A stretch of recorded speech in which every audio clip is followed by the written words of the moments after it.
Chief Justice, may I take 1 minute of your time? Yes, Dr. Your Dhawan. Lordship wanted a list of the non-legislative functions of the state legislatures. Yes, Of course, the most important is democratic accountability. That's what the freedom movement was all about. From representative to responsible government. I made a note. Shall I pass it on and have it uploaded? on what are the non-legislative functions? Legislative functions. All right, because that was a question of the court, you can certainly Because that's the question Yes. itself from your Lordship. upload. Kali. Can I hand it over? Yes, put it as part of Mr. Yeah, can you ask a junior to email it, Dr. Dhawan, to the court master? We'll do that. I'm obliged. Thank you.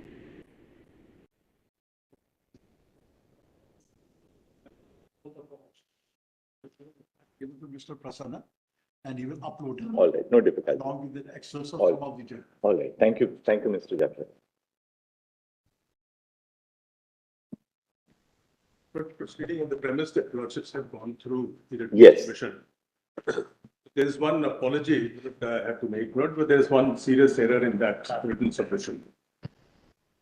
Lord, wherever I have referred to Jammu and Kashmir, please read merger as accession, not merger, because lordship has seen Kashmir did not merge. So that's the error which I have committed, which I want to rectify it. Wherever I use the word in my written submission, merger in respect of Jammu and Kashmir, it has to be accession. Now, Lord, I'll take just 2 minutes to sum up the context part which the lordships must have seen. Kashmir, Lord, acceded differently because it acceded post August 47. The rest of the states concluded their accession as well as standstill agreement before August 47. Because standstill agreement was a precondition for instrument of accession. So they had all signed. Kashmir did not do it. And therefore, as per the cabinet mission memorandum 25th May, as well as the India Independence Act 1947, section 6 and 7 and 8, Kashmir acquired independence because the paramountcy ceased on 15th of August 47. That's the crux of the cabinet mission memorandum and the India Independence Act that follows it.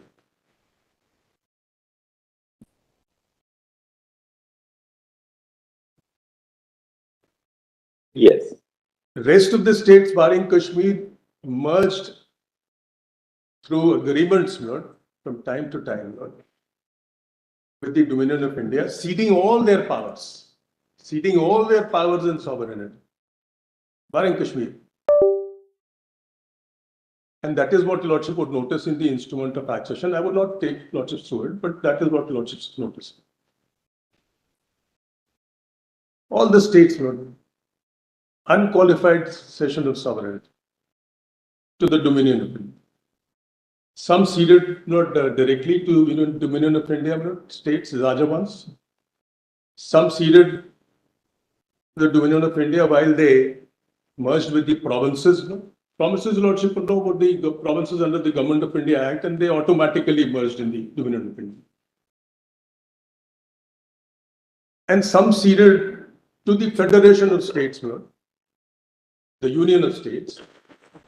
But eventually, all these ceding rulers and states, Indian states, they accepted that their right to make constitution, which was guaranteed to them in the cabinet mission memorandum, and thereafter under the India Independence Act and the negotiations. They all ceded that Constitution of India will not be the sole constitution, with their constitution merging in the Constitution of India. And that is what is not the genesis of Article 238.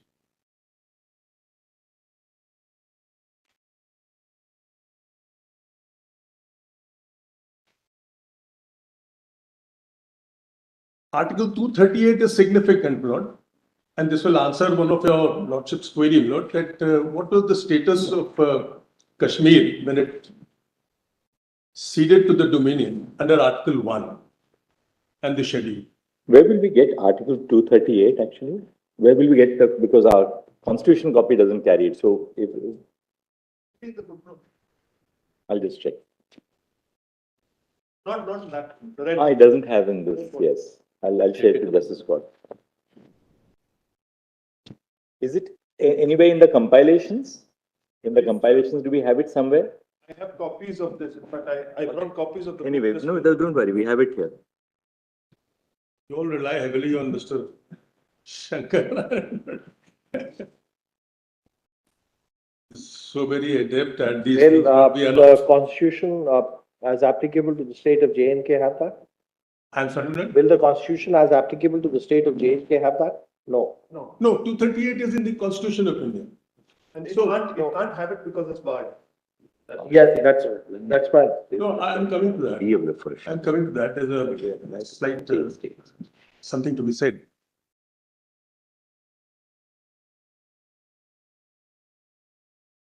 Lordships would bear this in mind that Kashmir ceded and became part of Union of India as Part B state.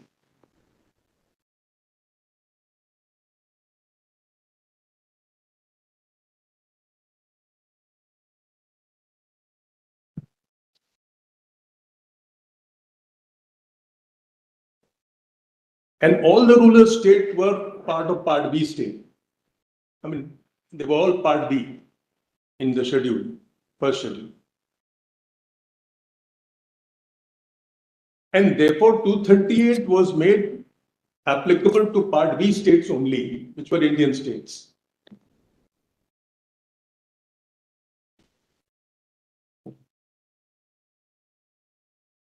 Only what 238 does was, it keeps the promise of applying the state's constitution to the government, to the union, the Constitution of India. Part B state, 238 says that Part 6, 7, and consequently Part 11 will also apply to these Part B states. And that is how not all these Indian states merged unconditionally into the Constitution of India. Initially, all the Indian states were promised that they will have their constitution. But then, through negotiations, this was taken out.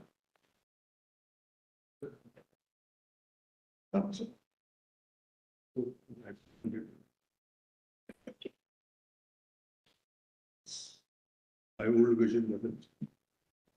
Yes. Now, the status of therefore Kashmir was of a Part B state in the year 1950 when the constitution was enacted. And yet, Lordship would notice in 370, Article 238 was excluded. That speaks volumes about the autonomy of the state.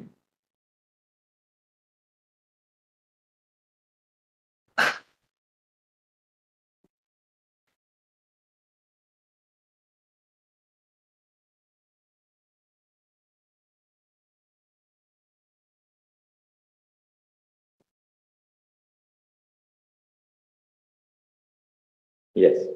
Therefore, Just hand these up, you know.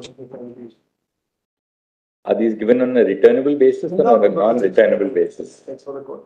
In fact, when we were arguing Boileau's matter, we were looking for Article 31 and it wasn't in the footnotes. So when we conceived this constitution, we had to put all the old provisions. So but the only discrimination my friend has made is I have been You want me to have a later edition of this? it's coming out in 3 days. But the original, the intention to gift me was not there. Attorney is very upset that attorney is being discriminated against. No, you have mine, I have one. The copy, I can Um, turn it with my own copy. My brother has his own copy. I have my copy. No, the Tony should be penalized for gifting us all. Now, coming back to the number of this brief, introduction was necessary because the basic theme of ours is that the Kashmir was entirely different, and this is what Lordship would notice in the debates. It's all when it is open to the process.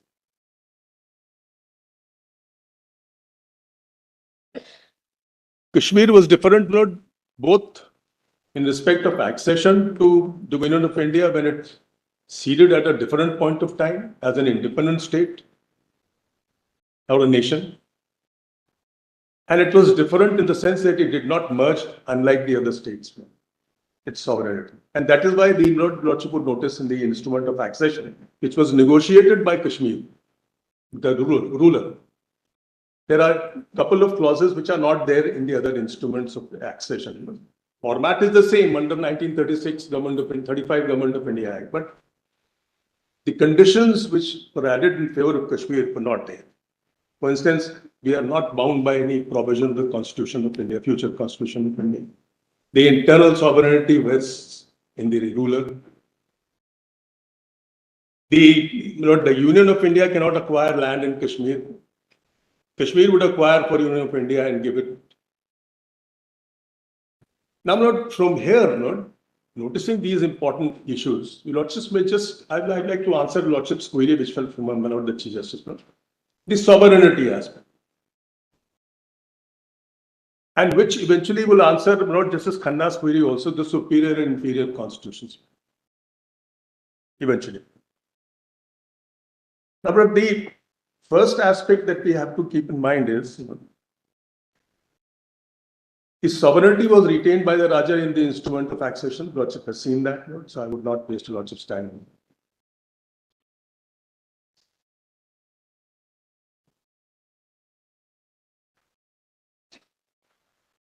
The concept of sovereignty is a variable concept, Lord. Concept what it was in the 19th century, 18th century was no longer there in the 20th and 21st century. When the written constitution started coming in, and the democratization of autonomy, as my friend puts it, that's a very phrase pregnant with meaning. Democratization of authority and power, which is autonomy.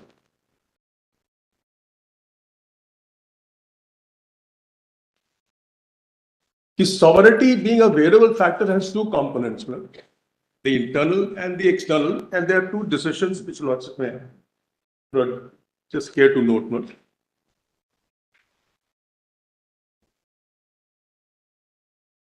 One is 1953. 1953, PEPSU, PEPSU, full bench,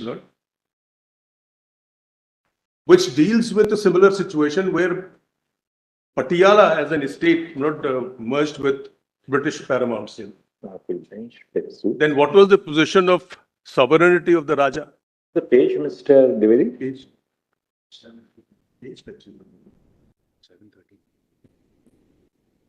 Okay, please listen to what I'm saying. Please listen.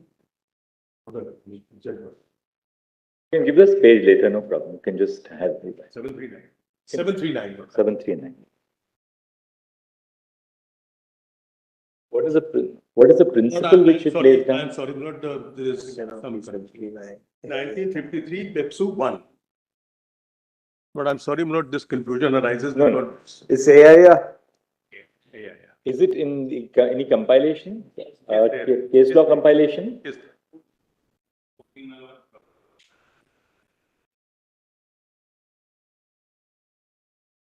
Which says the sovereignty comprises of two parts. Mainly because you have ceded external sovereignty, defense, external affairs, and communication, it would not amount to ceding of internal sovereignty. And what is the second judgment? The second judgment is a recent judgment, 2000, volume 8, SCC 61. You repeat the citation, please. 2000, volume 8, 8 SCC, page 61, paragraph 31 and 2. Paragraph? 31 and 2. 31 and 30. And where was this in the compilation? Where did you get it? But I'm sorry, it's not there in the compilation because It's easy later to get. research not yielded all these results. Page 61.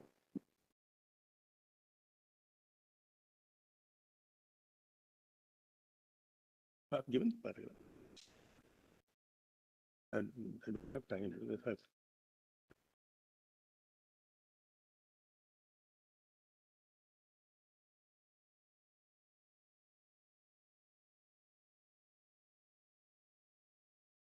And the third judgment in this regard, which is a clear pointer towards where the sovereignty rests post-constitution, not the internal sovereignty, that is 59 Supreme Court, PN call. KR 59 Supreme Court or? PN calls case. No? Oh, yes. That is case law compilation. Page, volume 1, page 8. PDF page 8. We have seen that, yes.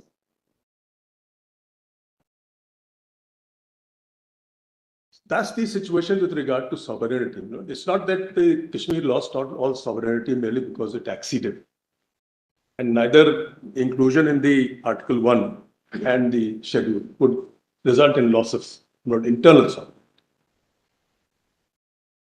Now, Lord, the key part of my argument is based on, and the key question which I am raising is, that Article 370 ceases to operate once the Constitution of Jammu and Kashmir was enacted on 26th of January 1957.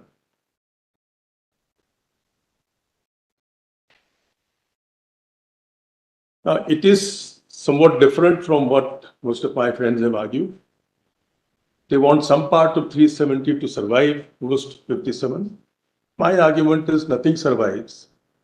All the powers conferred under Article 370, I would show would cease to operate once the Constitution is enacted. And in that context, we have to keep in mind the object of 370 and the commitments made by the Dominion of India then and the approval of those commitments by the framers. But we must bear in mind that the people governing Dominion of India were mostly the same who were the framers of our Constitution. And they were wise men. We always say framers were most wise, dynamic, and sagacious. But then when it comes to the commitment made by them, we forget their sagacity.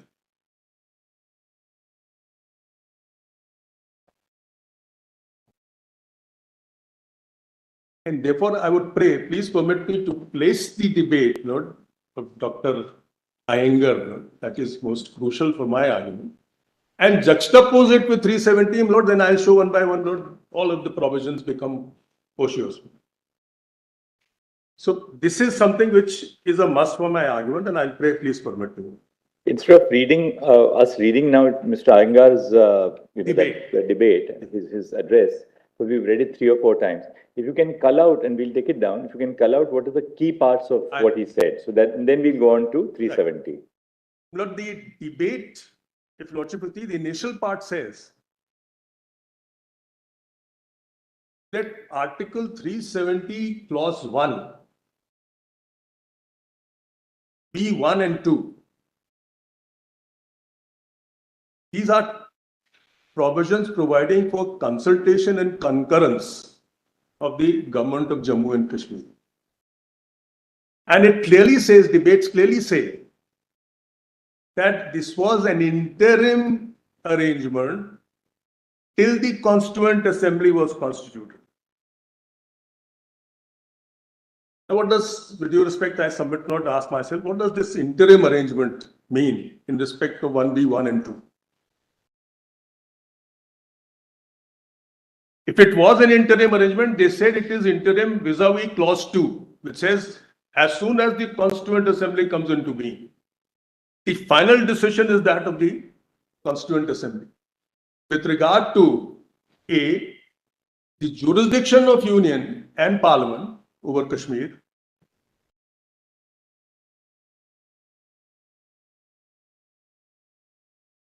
and the Union's relations with the state, or state's relation, conversely, the state's relation with the Union.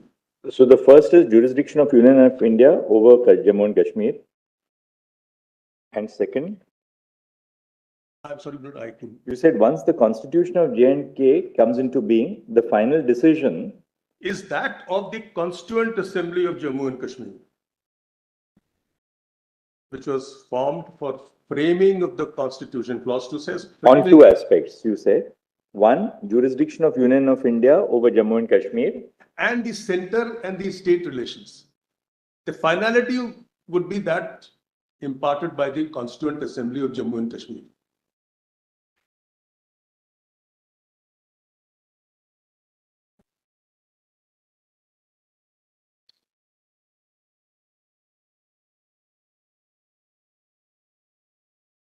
I'll place only those portions not from the debate which not unerringly lead to that. All right, let's quickly see those. Yeah. If you can just give us the page reference.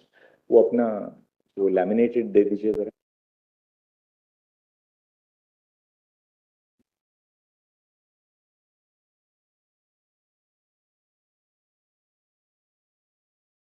Kindly come to note volume 5, PDF page 79.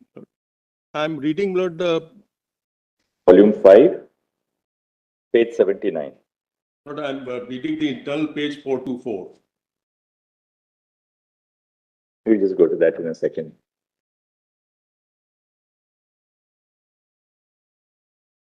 Have lots of contact. Just 1 second. किसने पाना? Relax.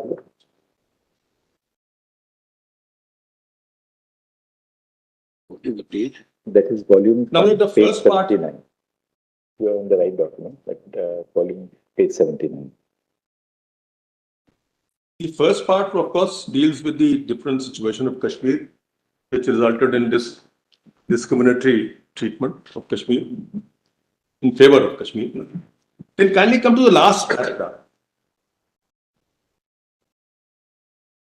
Last paragraph of that very page, no? Again, the passage begins like this, no?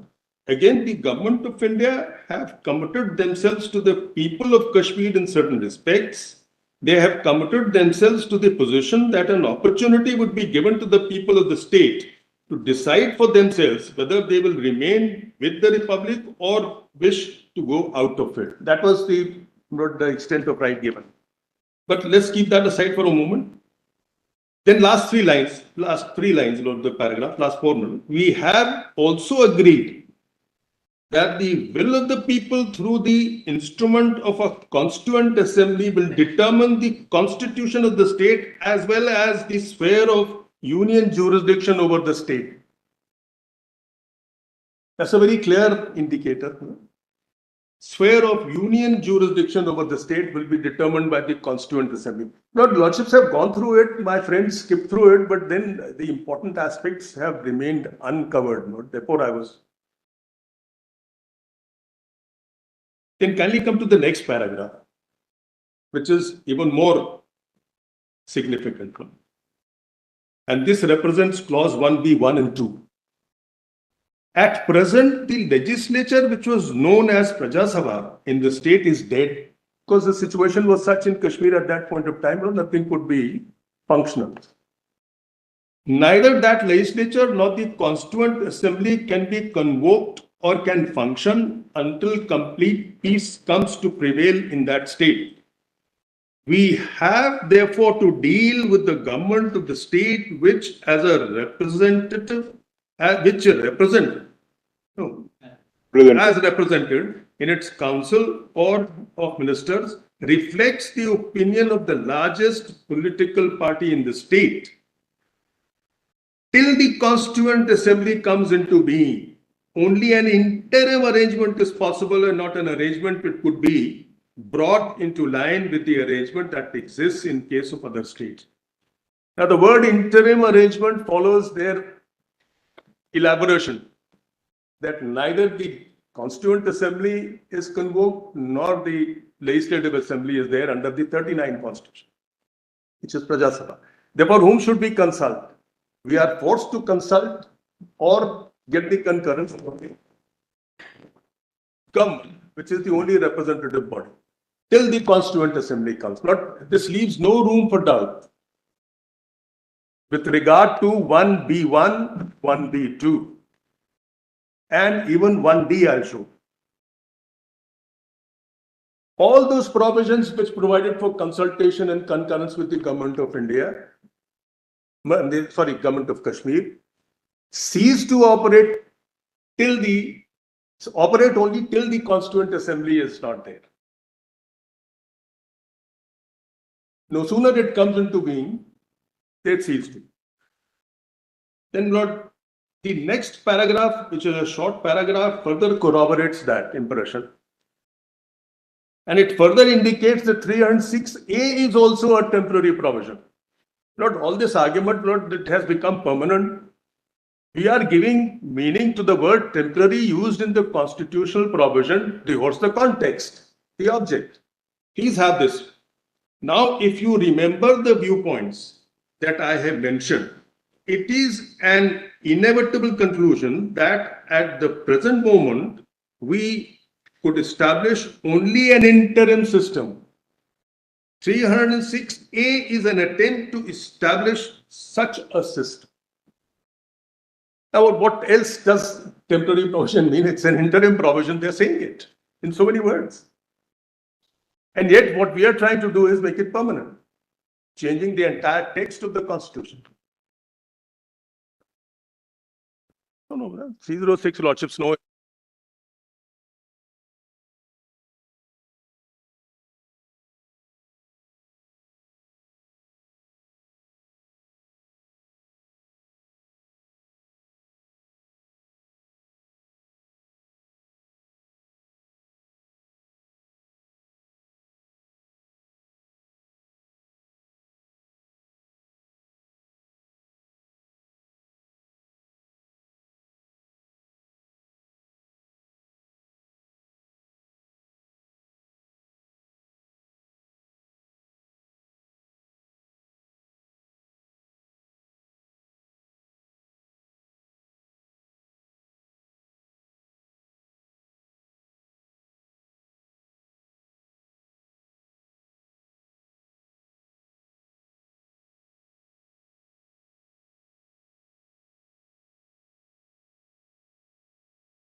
Sorry.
for a second, Lord.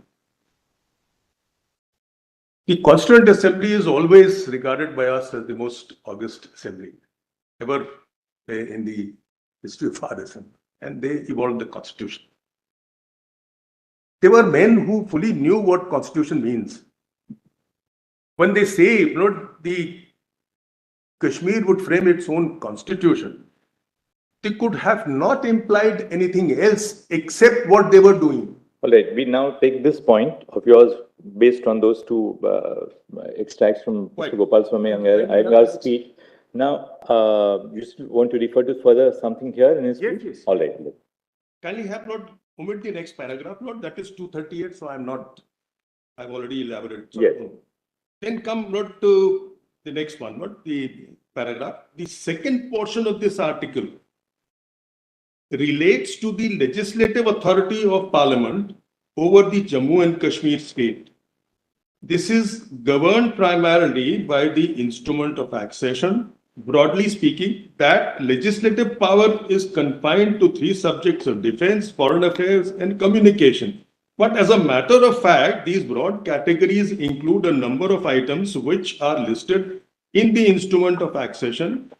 I believe they number some 20 to 25. Now, these items have undergone a change in the description, in numbering, in arrangement as amongst themselves in list 1 and list 3. But this is the justification of putting list 3 in 371B. Now, these items, no, I'm sorry, it is therefore necessary that the items mentioned in the instrument of taxation should be brought into line with the changed designation of the entries in list 1 and 3 of the new constitution. So clause 1B of article 306A says that this listing of the item as per the terms of the new constitution should be done by the president in consultation with the government of the state. Then kindly come to clause B2, that is for concurrence. Clause B2 refers to possible additions to the list in the instrument of accession, and these additions could be made according to the provisions of this article with the concurrence of the government of the state. The idea is that even before the Constituent Assembly meets, kindly notice again the same thing comes. The idea is that even before the Constituent Assembly meets, it may be necessary in the interest of both the center and the state that certain items which are not included in the instrument of accession would be appropriately added to the list in that instrument so that administration, legislation, and executive action might be furthered. And as this may happen before the Constituent Assembly meets, the only authority from whom we can get consent for the addition is the government of the state. Now, if I am not read this and if I draw an inference from this, the only inference is that even B2 or all those provisions where concurrence is required of the government or consultation is required of the government, or adding anything to the instrument of accession, whether in terms of list items or in terms of other provisions. All the provisions of consultation and concurrence were in interim till the Constituent Assembly meets. This Kaveri, just also read the next clause. The Aye. last clause refers to. And thus the Constituent Assembly, when it is referred to in the last sentence of that clause, is Yeah, an indication that the Constituent is Assembly reading. may continue. It's at page 427, internal page. No, I'll come to that. Please bear with me. No, I'll explain that. I'll explain. I have that in mind. I'll bear. And whether the Constituent Assembly, when used in the last sentence of that paragraph, Yes. will be in the indication that Even probably, is in our favor. probably the Constituent Assembly over here was meant to get prolonged also. I'll answer that. Then having seen this, that the consultation and concurrence were only for a temporary period till the Constituent Assembly comes into being. And that is what Lordship may now fall back on the Article 370 Clause 2.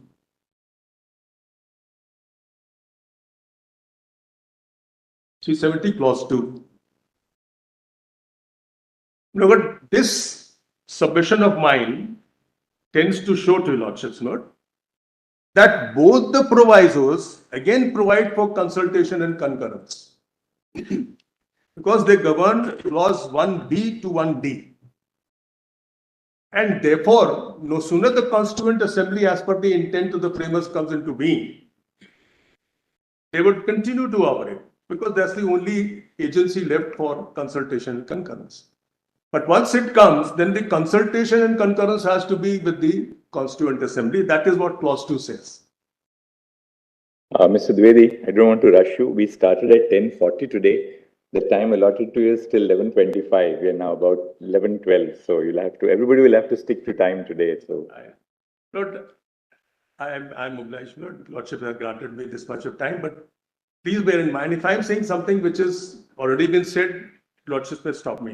But if there's something which perhaps is new or different. all that I'm saying is we need not read now the rest of Mr. Iyengar's. I'm not. No. But the Iyengar statement is relevant because it answers Lordship's query as well as not the inferiority and superiority of the Constitution of India. Also, I'm sure.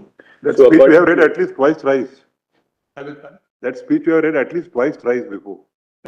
But your contention really is that once the Constitution of Jammu and Kashmir was framed on 26th of January 1957, the entirety of 370 ceases to exist. There's nothing left. No. And then the only governing document is the Constitution of Jammu and Kashmir. We got the point because they'll have to answer that. We cannot ignore the fact what was the commitment made. Lord, when we see 370, it has to be in the light of the commitment made to the people of Kashmir. Now, Mr.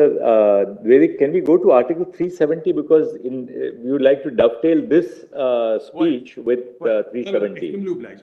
Kindly have Lord 371. 371, yes. A. First, the heading is temporary provision.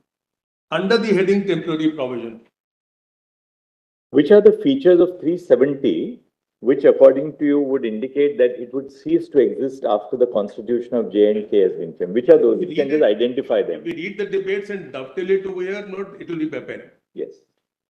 Note 238, the provisions of 238 shall not apply in relation to the state of Jammu and Kashmir.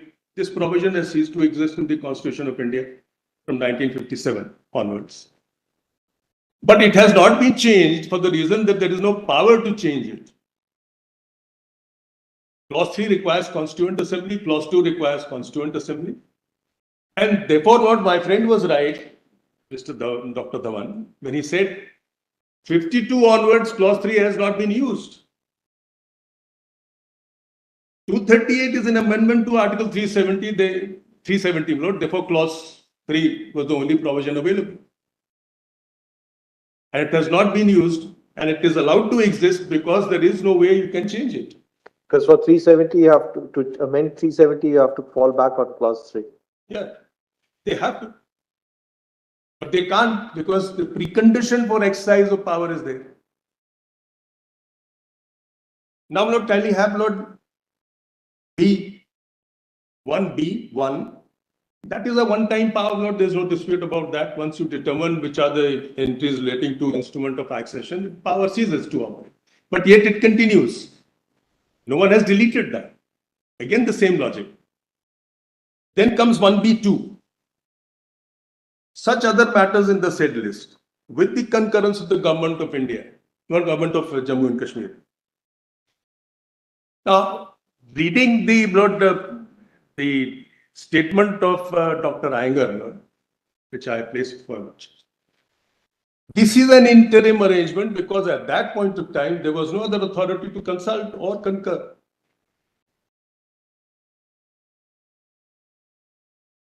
Until the Constituent Assembly comes into being. And that is why 2 comes in.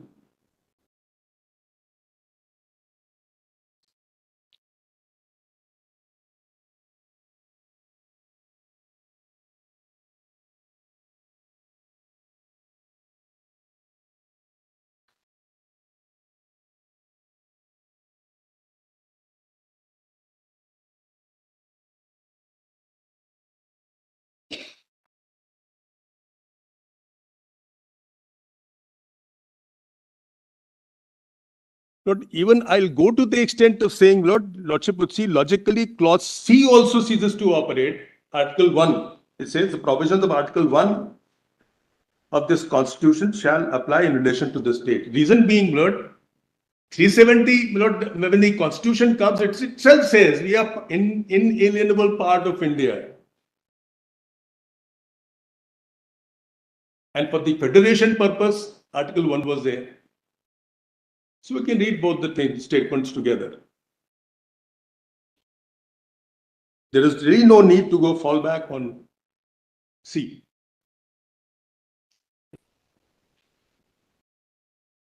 Lordship has seen, Section 3 of J&K Constitution, including the preamble, loudly pronounces them.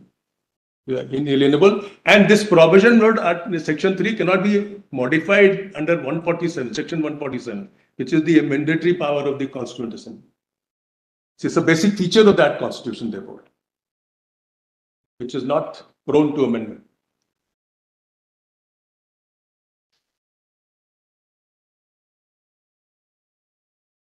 That position is settled. Now comes Lord D. Such of the other provisions of this Constitution shall apply in relation to that state, subject to such exceptions and modifications as the President may by order specify. Now this, Lord, immediately refers to the second proviso. First proviso I have already shown is the same thing as 1B1, where the word consultation and concurrence itself is embedded in the provision. So it's more or less reiteration of that. Second proviso says, no such order which relates to matters other than those referred to in the last preceding proviso shall be issued except with the concurrence of the government. And Lordship has seen, the very initial part of the concurrence and consultation was brought in only because there was no other authority. And therefore they said until the Constituent Assembly comes into being. So therefore, in my opinion, humble opinion, subject to what Lordship decide eventually, even 1D becomes ocious. That power cannot be exercised because the concurrence now has to be by the Constituent Assembly. It cannot be, and that is what T2 says.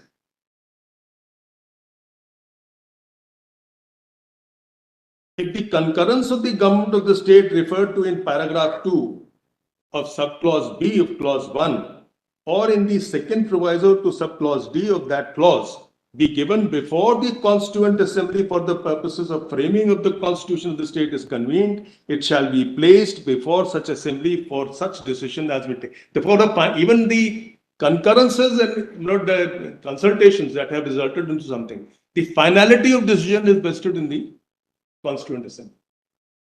It can overturn that concurrence.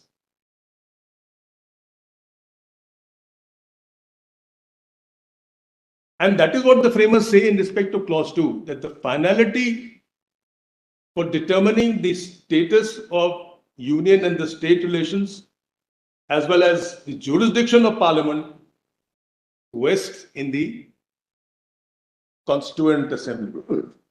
Who will finally determine these things? Well, Constituent Assembly would finally determine through the shape of Constitution of Jammu Kashmir. It can't finally determine otherwise. Final determination has to be the enactment of Constitution,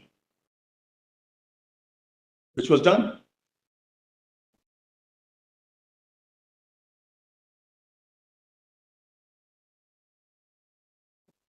That is why I wanted to place the other paragraphs now, where they have said this in so many words. The final determination would be that of Constituent Assembly in respect of parliamentary jurisdiction over the state and the union's relations with the state.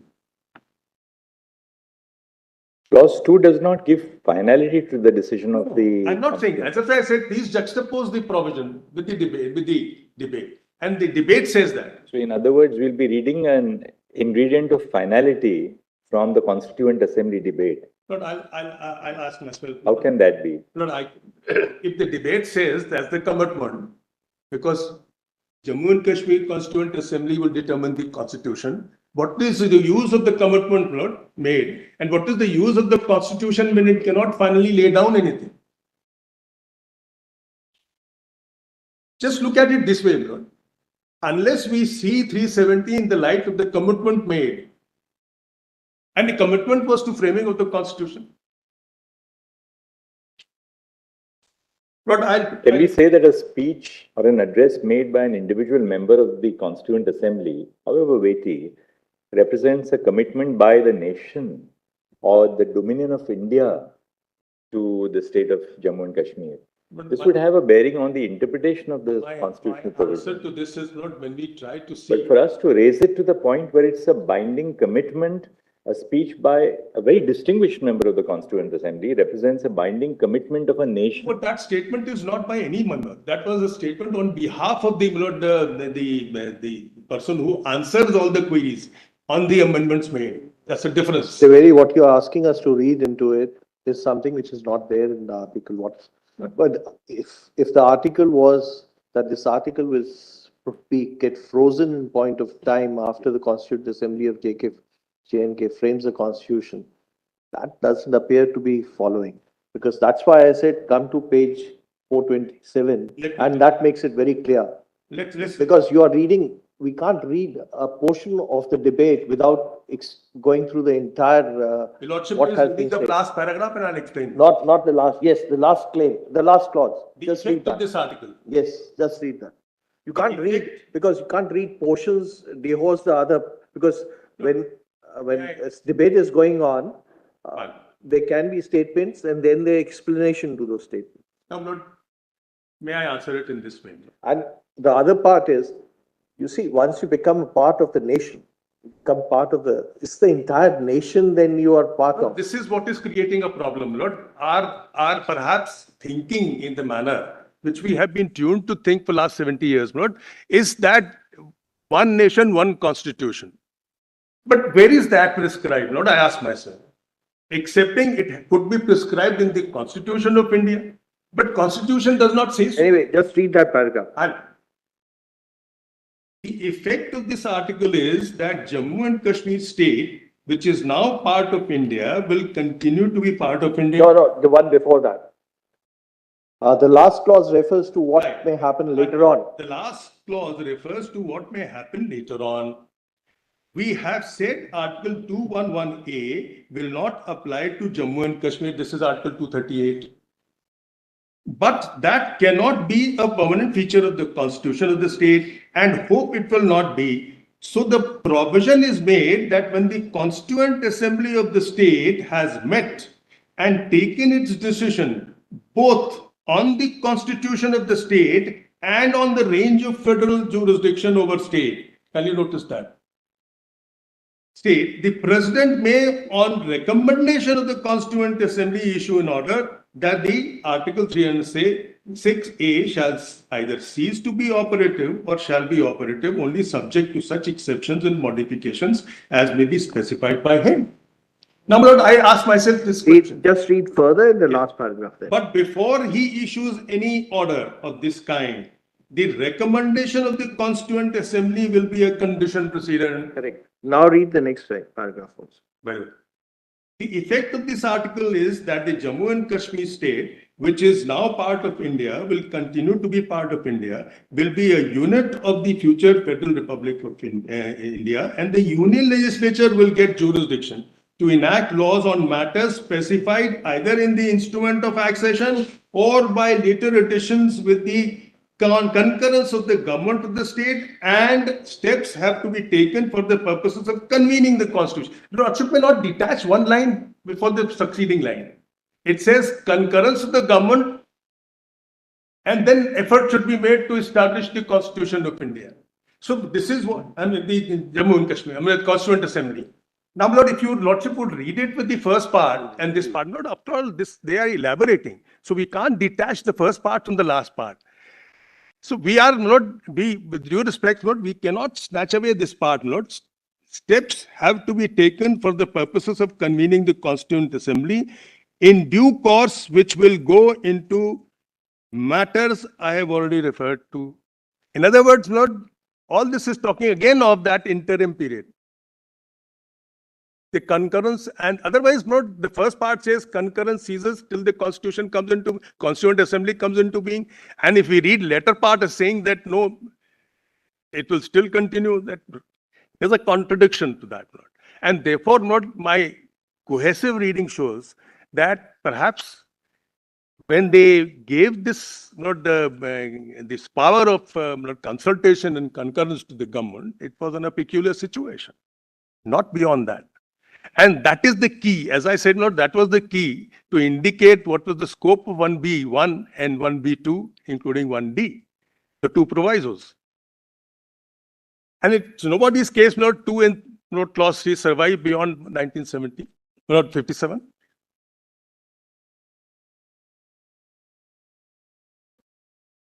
After the Constituent Assembly took its decision on 26th of January 1957, the Dominion of India would have no power to apply any other provisions of the Constitution to Jammu and Kashmir. They have all the powers. As I said, Lord, if your Lordship would see the 44th Amendment, which is the basis for Constitution of Jammu and Kashmir.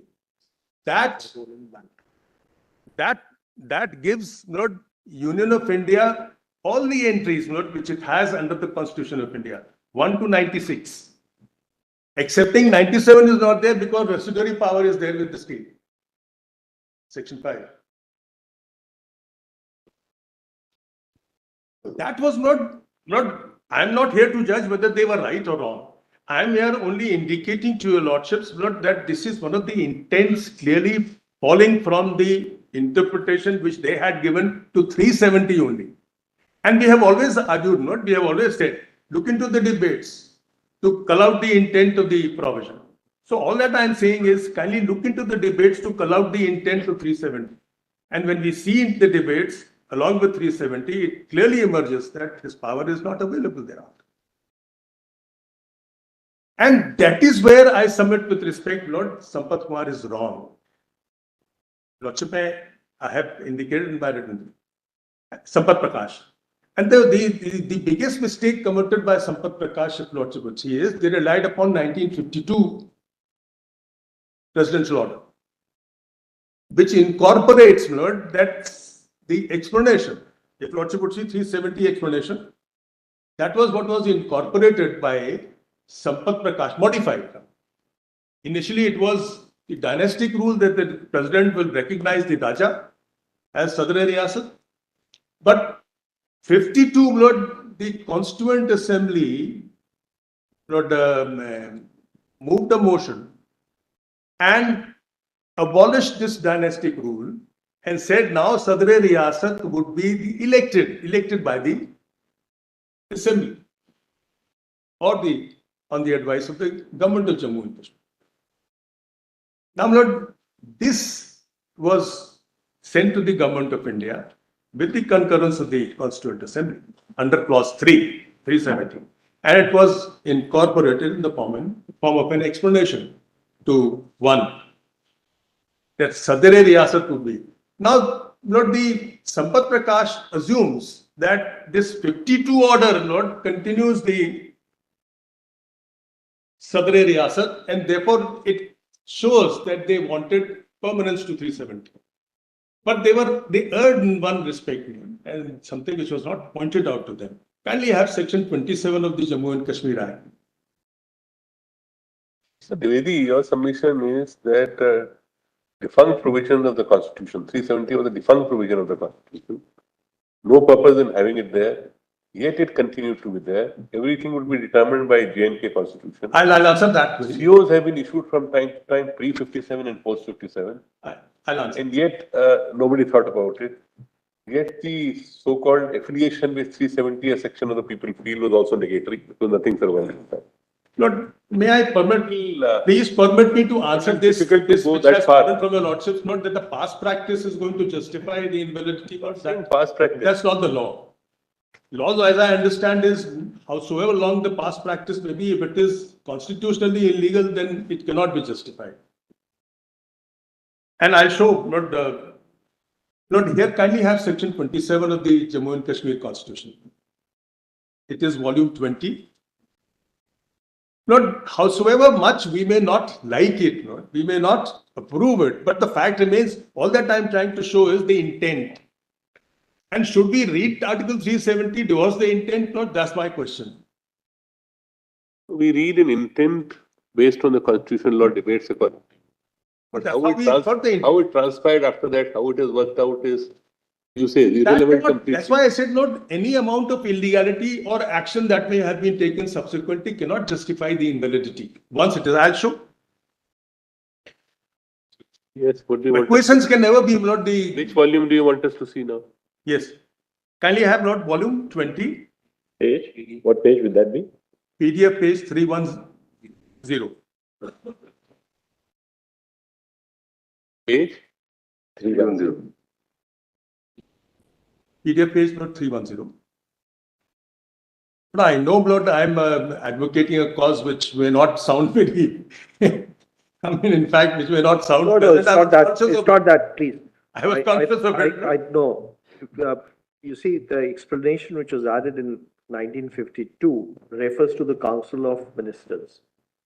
I'll answer that. It refers to the, 27. but it doesn't refer to the Constituent Assembly. It does. And it doesn't refer to the Constituent Assembly. It does. Explanation. And it defines the expression government of the state for the purpose of that article. Yes. It defines the expression government of the state for the purpose of that article. And that is with the concurrence of constituents. And there lies the distinction between the Constituent Assembly debates, because Kindly let me Constituent complete. Assembly debates are not relevant as far as the explanation is concerned. That's not correct. That's what I'm saying. Kindly have section 27. What Lord, I'm this finding- Sadr Riyasat in that form continued under Constitution of Jammu and Kashmir. One thing I'm finding difficult to accept, you Man. persuade is I that, know, Lord, it is difficult. no, I'm saying so that the Constituent Assembly debates amounted to an assurance that 306A or 370 would dissolve itself. I'm not saying that. And whether after that it did or not, it has dissolved itself. No, that's not right way of putting my question, not my answer. If you say 370 No, is I'll under answer the that. statute, then it dissolves, it's No, what automatically. I'm saying is, what I'm saying is, Lord, debates indicate the intention behind 370 and the scope of 370. Because it's very common, Lord, every time when we see this, want to investigate and go into the question of intention of the framers. I thought you said 370 doesn't exist. According to you, it's Yes, only yes. on paper, it doesn't. Post 97, post 57. Yes, yes. So I am saying what you say is the constitution debate should be read in a manner that 370 was intended to dissolve itself on the Constituent Assembly, completing the J&K Constituent Assembly, completing the process. And it has inadvertently remained on the statute, over which some people seem to be very, But let me say better words, feel very strongly about 370. fair enough, my lordships. Just say lordships would have I your am putting lordships to you the opinions, Lord, I can't consequence. I say. am putting to you the consequence, what would happen No, were we to accept what you are saying. But This is what would I'm be only the trying to consequence? put it Lord, in I ask perspective. myself, Lord, I don't feel that there would be any adverse consequence, Lord. Once we accept, please keep this in mind for a moment, Lord, that yes, two constitutions could have separately existed cohesively, Lord. But what will be the consequence, I ask myself, Lord? And that was the intent of the framers, and they felt, Lord, eventually Kashmiris may agree to something which is like other states, but then they didn't enforce that. They still permitted constitution to be framed. But constitutions are not made for a day, lordships have held in 2018. They are made till the lifetime of the state or the nation. They're not made for a day or two. They can't be held to be an interim measure, to be chipped off and on. Lord. Now, please have 27. Lord, what the Supreme Court in Sampath Kumar overlooked was that explanation did not continue. What continued thereafter was 27 section. Really, the net consequence would be that the Constitution of India, in its application to the state of Jammu and Kashmir, would stand frozen as of January 1957. Therefore, no further development in Indian constitutional law can at all apply, according to you, to the J&K Exactly. to the state of I go to Jammu and that Kashmir extent because- after 1957. Because Constitution of Jammu and Kashmir How itself. can that be acceptable? We may ask this question how, but the question is which provision of the Constitution permits that except 370? Now, if I am right in my submission, the 370 ceases to operate. then which other provision would But if Article 370 ceases to operate and Article 1 continues to operate, and then Jammu and Kashmir is an integral part of India, surely the jurisdiction of every democratically elected institution in India is not excluded in its application. What I'm saying here again, not let me reiterate. There has to be then a provision in the Indian Constitution which excludes its application to Jammu and Kashmir, and there is none then according to your argument. This may be our wish. But the point is, let us look at the provisions of the Constitution. This is what I'm saying. So the very, in fact, 70. in fact, your argument now cuts across the other side argument. That's right, no? They Your also side do argument that. itself. You're cutting, They are cutting at, correct. No, but you see, there's a difference. and just look at the second proviso. Just turn to the second proviso. Yes. Except with the concurrence of that government. Now, the government has been defined, and the argument of your side, some of your colleagues on your side, is government, and the government of the day, council ministers, is different from the Constituent Assembly and the Legislative Assembly. No, this is where And here, the second proviso does not use the expression Constituent Assembly. It says except with the concurrence of that government. And government has been defined by pursuant to the amendment in 1982. And therefore, your challenge or to the dictum in Sampath Kumar is slightly, gets into difficulty. Because that's the intent behind it. May I answer that? No? When it says that government, what it means is the government which was preceding the Constituent Assembly. That's It can't contrary be to the any other explanation. government because then too far. That's contrary to the explanation. I'll answer. But kindly bear with me. Why do I say so? After second proviso, there is clause 2. And what does clause 2 say? Whatever concurrence has been given prior to Constituent Assembly has to be placed before Constituent Assembly for enabling it to take a final decision. What it means is this, that if there is concurrence, because initially when the Article 370 was there, it was Sadr Riyas and the other council. After that, at that time, if any decision is taken, it will be But with Sadr that. Riyasat continued. I know, I'm aware, but the explanation which is added is with regard to then the Council of Ministers. The explanation in 1952, which was added by the concurrence of the Constituent Assembly, was with regard to the Council of Ministers. So there's no difficulty, Lord. We are reading little, with due respect, Lord, we are reading little too much on that. Because have section 27 to 32. It is the Sadr Riyasat elected by the Legislative Assembly who will be the Sadr Riyasat. And obviously the recommendation goes through the Council of Ministers, not otherwise.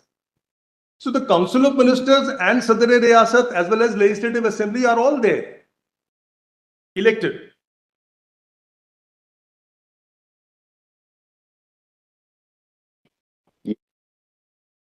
And then not by explanation, relying on the explanation to 1952 order, he cannot say in 57 Lord Constitution does not seize 370. Lord, that doesn't follow because Constitution includes Sadr Riyasat. The continuance of Sadr Riyasat had to be as per section 27, it couldn't be, and that was the fact. So this assertion in Sampath Kumar, relying upon the 52 presidential order, adding the explanation of elected Sadr Riyasat is not correct. Lord, there are lots of misconceptions. For instance, Lord, in Damanu's case, which I think one of my friends may have cited that.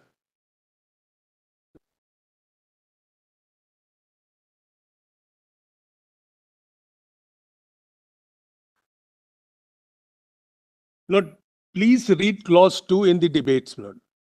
Please read clause 2 in the debates, Lord. Lord, may I pay here? Lots of clarification would be there if your Lordship would read the explanation to clause 2 in the debates, Lord. Page 427, the same page. Page 82. Then we come to clause 2. The passages, Lord, paragraph. Then we come to clause 2. You will remember that several of these clauses provide for concurrence of the government of Jammu and Kashmir and the Jammu and Kashmir state. Now these relate particularly to matters which are not mentioned in the instrument of accession, and it is one of our commitment to the people of people and the government of Kashmir that no such addition should be made except with the consent of the Constituent Assembly, which may be called in the state for framing of the Constitution. In other words, what we are committed to is that these additions are matters for the determination of the Constituent Assembly. That explains Lordship's question. It may be second explanation, but it comes before clause 2. After reading the explanation in the clause 1D, they come to clause 2. Not otherwise, not the whole reasonable sequence denoted in the Article 370 has no meaning then.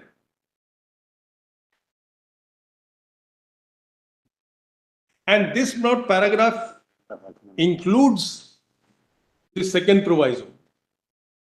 Clearly.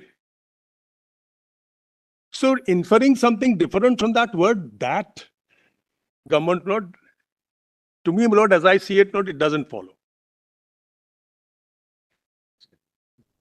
And then also the next paragraph is equally, Lord, so far as the other thing is yes. Just one paragraph, no? Now you will recall that in some of that has been done. That we have read. We have read. Now, Lord, as I said, Sampath Kumar was not, Prakash was not rightly decided. And if your Lordship would just have a look at Sampath Prakash, Lord, that perhaps may eventually conclude my argument. Sampath Prakash is? Which is the provision of the J&K Constitution equivalent to Article 245 or 246? They have their own Section 5, which defines the powers of both state and indirectly the parliament. Section 5 will also have.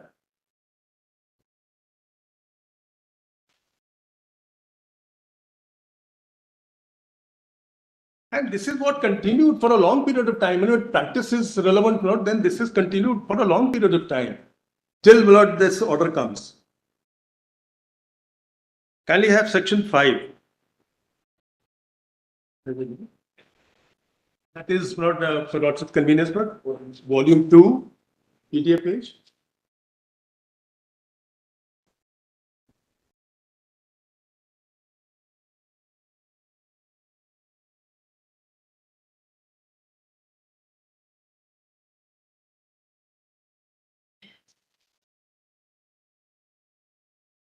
I may first refer to the preamble. Now see the problem with your argument, because Article 5 says that the legislative and executive power of the state would extend to all matters except those with respect to which Parliament has power to make laws for the state. Yes. Under the provisions of the Constitution of India. Yes. Therefore, that takes us to the Constitution of India. No, the reason being that therefore postulates that the Constitution of India does apply to the state of Jammu and Kashmir. That overlooks one important factor, and that is the 44th Amendment immediately preceded with the concurrence of Constituent Assembly, where they had elaborately defined what are the provisions of the Constitution of India would be applicable to Jammu and Kashmir. And this Constitution is elaborately based on that 44 order. And therefore, it presumes whatever power has been given to the Parliament under the scheme of things, 44, there, what they have indicated is entries 1 to 96 of list 1. But unless for the purpose of the argument of this side, unless we accept that Article 370 did continue until 2019, there would be absolutely no trammel on the jurisdiction of Parliament under Section 5. Not, as I said, not because 5 says except those with respect to which Parliament has power to make laws for the state under the provisions of the Constitution. But there's not now, under the Constitution, but for 370, yes. Parliament would have the power to make laws with respect to all aspects in List 1 and List 3. Now, if your argument is that 370 goes, the moment we come to then where is the limit on the power of Parliament? I'll answer. It has, Parliament has power to make laws. Now let us fall back to that stage. What was the power given to Parliament at that point of time to make laws? The 44th presidential order, 48th presidential order, which is 1954. it elaborately determines what is the scope of parliamentary jurisdiction, that is entry 1 to 96. Now, if we add entry 97 to that, again, because that is Parliament's power, then what will be the fate of section 5? But then you've been arguing all this while that these constitutional orders are a matter of constitutional practice. They're contrary to the provisions of they're contrary to the constitutional provision. If we accept your argument and therefore don't look at the constitutional orders, then this is the consequence which follows as a sequitur of your argument, that there would be no restraint on the power of Parliament then. The sequitur is this, Lord, that after the 1954 order, there couldn't have been any other order. And that is why they say in respect to which Parliament has power to make law. Otherwise, not again, I fall back on the same theory. Internal sovereignty continued with the state. The constitution ensures that internal sovereignty, there is a not the whole legislative provision, the executive provision, and the judicial provision. What is the utility of that, Lord, if 370 continues to infiltrate? As I said, Lord, add entry 97, that is the residuary power. Then what remains of this? And yet the commitment was there. But all that I am suggesting time and again is see it in the light of the object of 370, the intent. The object of 370 was only to ensure that no one from outside interferes with the constitution making. That was the object of 370 as the framers have delineated. So therefore, Lord, otherwise, Lordship may see 254 doesn't apply. Dwivedi, now I think we've really understood your perspective. Can we now wrap up? Yes. So Sampath Kumar, I've already indicated. You have already argued Sampath Kumar, so we'll now. Prakash, There's some people who have to follow now. it is wrong. Thank you so much, Mr. Dwivedi. Thank you very much. No, there's one aspect. There is one aspect which I want to throw light on, which fell from Justice Coleman.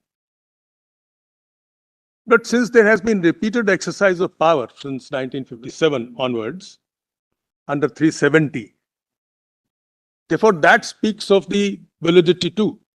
We have to take that into consideration, if I have understood rightly.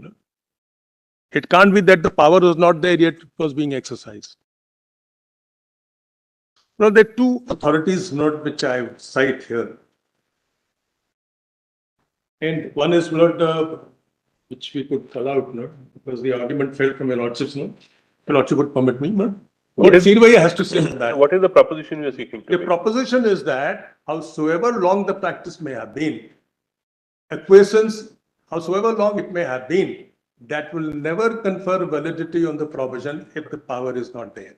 That may be, what has been put is not in that fashion. What has been said is if there are two interpretations which are possible. No, not that. I'm not. That's what was put to you. What is being put is the way it has been understood by No, everybody. as I said, not if two interpretations. Let's Now, not. at this stage, you say, no, all that has happened over the last so many decades That's is what wrong. Lordship Nobody did. understood the constitution of JNK, nobody understood the constitution. That's what of the lordships did in Lord What is being Golaknath. said.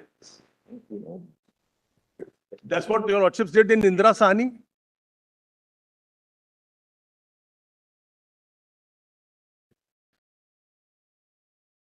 Not in Indira Sahni.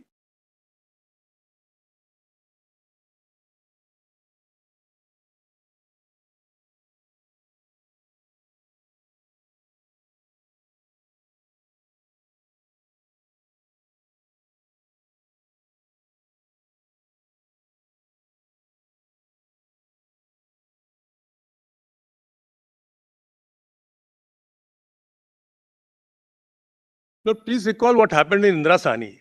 All right, we've taken the point that Yeah, the constitutional practice will not legitimize a constitution. That will not legitimize. Fair enough. Thank you, Mr. Dwivedi. Thank you very much. We'll now go on to the next, Mr. Singh. Yes, Mr. Siv Singh now. But there is one decision that we'll also just make a note of it. Yes. 1961, Supreme Court.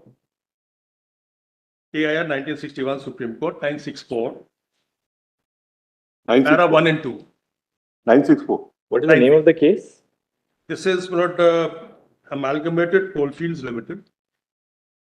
So just two paragraphs, All right. 1 and 2. It's a constitution bench. Again, they said these acquisitions cannot convey any kind Thank of you, Mr. Dwivedi.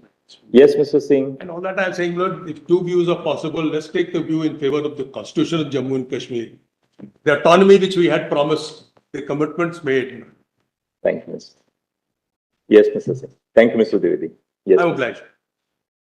But I hope I have not ruffled too many No, feathers. not at all. It's an intellectual exercise, Mr. It's a debate. I mean, The debate, therefore, we will give our perspective of what we perceive where the debate may be going, so that you have a chance to, clarify to us. That's all. Otherwise, as I always say, simplest thing is to keep silent. But that's not good for the lawyers. Questions are put to get an answer. It's not the conclusion. Questions are never the conclusion. thank you, Mr. Dwivedi. Yes, Mr. Singh. Just take your iPad. I must say it's been one of the highest intellectual debate that we have seen for a long time. But we are all grateful to your notice for Thank you, Mr. taking it to that level.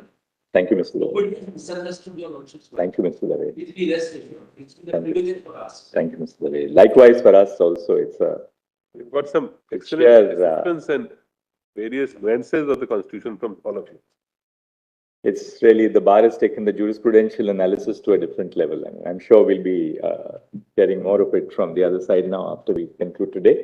Let's see. Thank you very much. Yes, Mr. Singh. I took your lordship's the suggestion which fell from the court at the case management hearing which took place on 3rd July.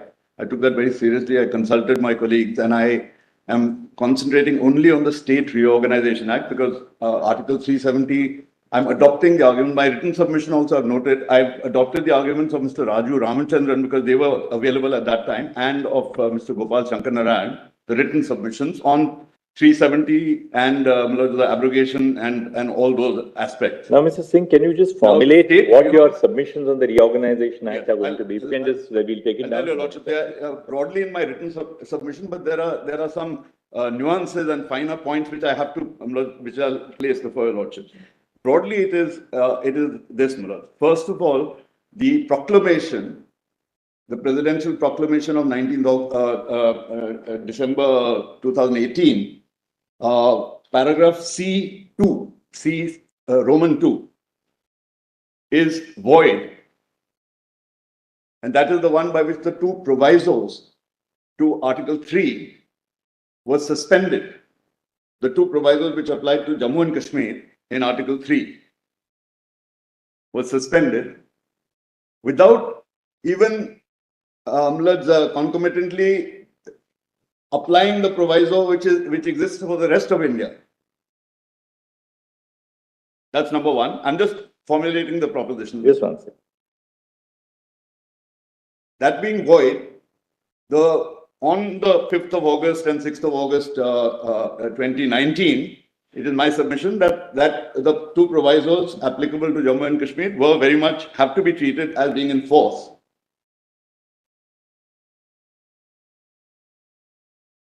Two is that I'll hand across a one-page timeline. The timeline of how the resolutions and amendments were executed on the 5th and 6th of August 2019 shows, my lords, that there is absolute legislative legerdemain, something which it boggles the imagination. I'll show your lordship that neither the Constitution of India nor the Constitution of Jammu and Kashmir are applied, and what is done is just by a sort of sleight of hand. It'll become. I don't want to. How would you formulate the second point? The first we got that the proclamation. I'll just place that before your lordship. But what I'm saying basically is conceptualize it so we can just. The point is, my lords, that the CO 273, which comes to be issued on 6th August, is in a sense applied in anticipation. A bill is presented by. I'm only on the Reorganization Act now. The bill for reorganization is presented by the President, tabled in the Rajya Sabha, passed by Rajya Sabha on the 5th of August, then tabled in Lok Sabha on 6th of August, and simultaneously with the recommendation of Lok Sabha to the President to issue CO 273, But simultaneously, even before 273 has been issued, Lok Sabha passes a bill which is purportedly passed by the Rajya Sabha the previous day. I'll just make good the proposition. I'm just outlining it. So, So what happens you ultimately? just said, what is the proposition? That they dovetailed and managed the time in a manner, everything occurred within this 2 days' time. But we wanted to know, what is that you are selling? What is the time? The point is that the provisos which are in place and the explanations, the two explanations, which are in Article 3, the two explanations were not applicable in Jammu and Kashmir because the 18th Amendment was never extended to Jammu and Kashmir. So the explanation which said that it's a union territory, the argument is that we can interchange states and union territories under Article 3 because of the two explanations which were introduced by the 18th Amendment. That was not applicable to Jammu and Kashmir on the 5th of August. So as far as Jammu and Kashmir is concerned on the 5th of August, it was only a state. It could, any changes under Article 3 could only be state to state. But, and this, I'll come to it, I'm just formulating the points. I'll hand across this. Now, dehouse this aspect, my submission is that part 1, that is Articles 1, 2, 3 and 4 have to be read conjointly. And when you read them conjointly, no power can be found in Article 3 to convert a state into a union territory, notwithstanding the two explanations which are added by the 18th Amendment.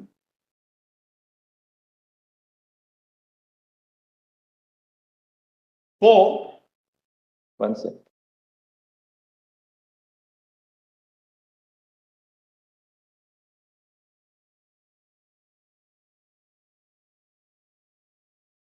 Yeah, 4 or 5, because I might lose track because it's all oral. it's 4. Is that if two interpretations were possible as far as Article 3 is concerned, then that reading should be preferred, which would be in keeping with the principles of federalism, the principles of democracy, the principles of the representation of the people of a state, and which would keep Article 3 out of conflict with Article 368. That reading should be preferred, and not a reading where Article 3 is allowed to ride roughshod coach and horses through Article 368 without any of the safeguards introduced in 368. And this, Lord, I'll show your lordships, not just from the constitutional reading, but from the history of the article, Article 3 and Article 3, 4, that is 1 to 4, but 3, 4, and Article 368, and the view taken by your lordships in certain judgments, as well as Dr. Ambedkar's speech on Article 304, which was 368.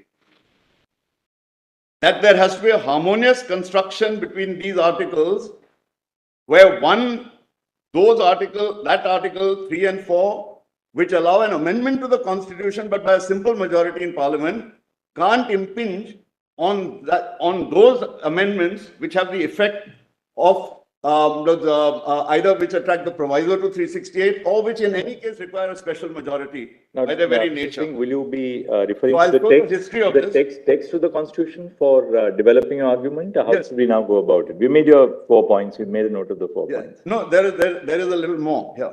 So these are the broad issues. There might be some finer points. So let me just start straight away with, and I'm going to try to be brief, but I just want to preface it by saying that since I had confined myself to this subject, several of Mr. Kapil Sibal, Dr. Dhawan, etc., all touched on Article 3, but they made it clear that they're leaving it to me to argue this. So let's see Article 3 So I'll ask for some latitude from your lordship on time because of this. And I believe that the Reorganization Act, apart from 370, is very, very important for the people of Jammu and Kashmir. And also that if this interpretation of Article 3 were to be upheld by your lordships, then this is the thin end of the wedge for democracy and federalism in the country as a whole. Because any party in power at the center, if it also happens to be the party in power in a given state, can just convert that state by a simple majority in the state legislature, and a simple majority in parliament can convert the state into a union territory. This is a proposition of a course All right, of let's action, see Article 3 now. which is fraught. I'll come back to Article 3 in a moment. First, I'll go see, Yes, in the yes, same certainly. sequence. So first, para C2 of the presidential proclamation. Where would you get that? Let's, in volume 3, page 92 of the document, volume 3 of the documents.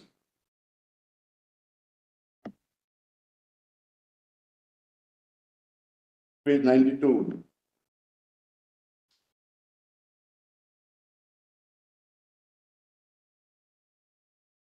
Lord Chizalda? This is expressly under challenge in at least 4 of the petitions. And Mr. Raju Ramchandran's written submissions open with this also.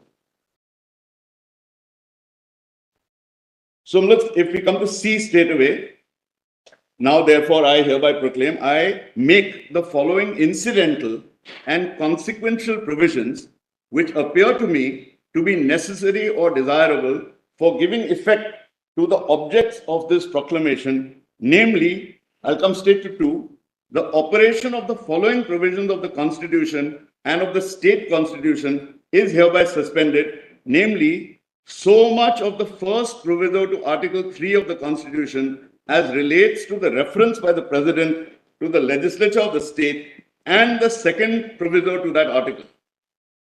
And then so much of clause 2 of Article 151, etc. But I'm concerned with this part in particular. So much of the first proviso to Article 3 of the Constitution as relates to the reference by the President to the legislature of the state, and the second proviso to that article. This is now referring to the Constitution as extended to Jammu and Kashmir, because there are 2 provisos in Article 3, which were introduced by the 1954 presidential order.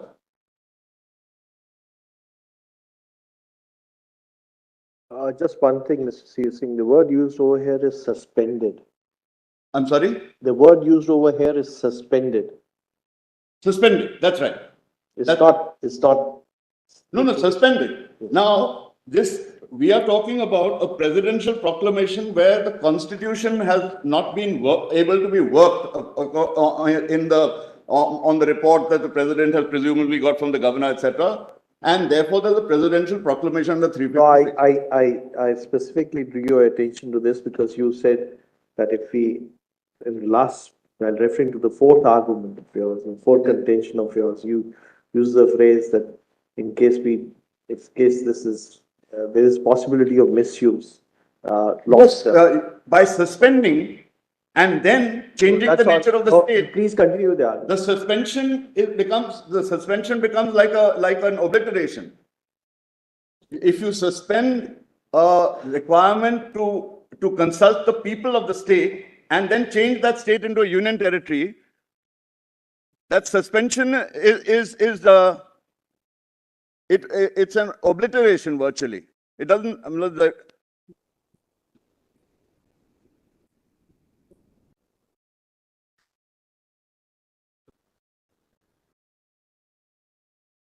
It might not make any difference whether we call it a suspension or Mr. Singh, are you approaching it from the perspective of Article 356, that the power under Article 356 cannot be used to achieve these ends, such as the suspension? I mean, how are you further exploring the point? Yes, unless this was in furtherance of the object of 356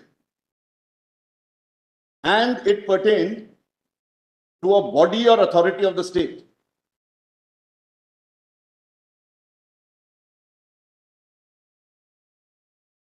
Here, the suspension is of a constitutional provision which deals with consultation with the representative body of the state, which is the legislature of the state, the legislative assembly of the state.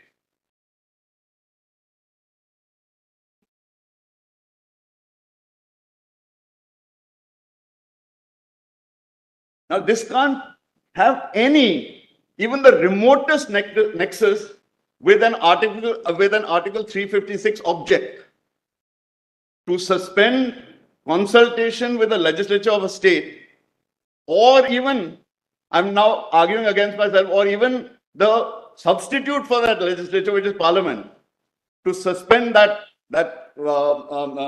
consultation altogether, can't have any nexus with the object of 356. 356 is for the purpose of, because the constitution hasn't been working in that state, or the state isn't able to be governed as per the constitution, and therefore there's a temporary suspension.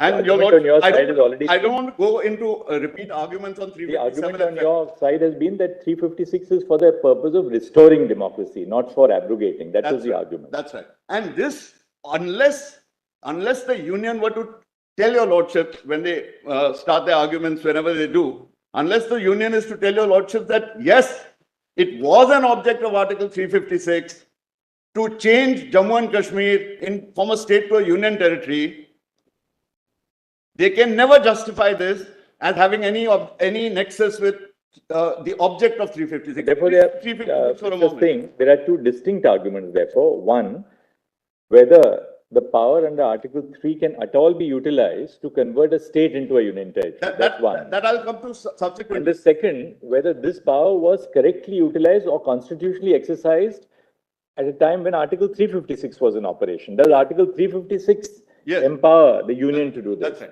But there are two different areas which we would like to hear from you very briefly. I'm very grateful to my Lord the Chief Justice, but this is one step before that. I'm saying that if you read, it says, make such incidental and consequential provisions as appear to the President to be necessary or desirable for giving effect to the objects of the proclamation, including provisions for suspending in whole or in part the operations of any provisions of this constitution relating to any body or authority of the state. So my argument here is, one, such the para C2 can never even remotely be for giving effect to the objects of the proclamation.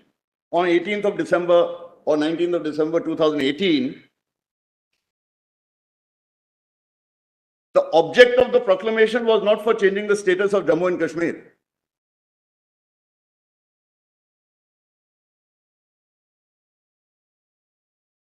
And if it were, then it's a fraud on the constitution. It's an absolute fraud on the constitution if you admit that this had a nexus with your object on 18th of December.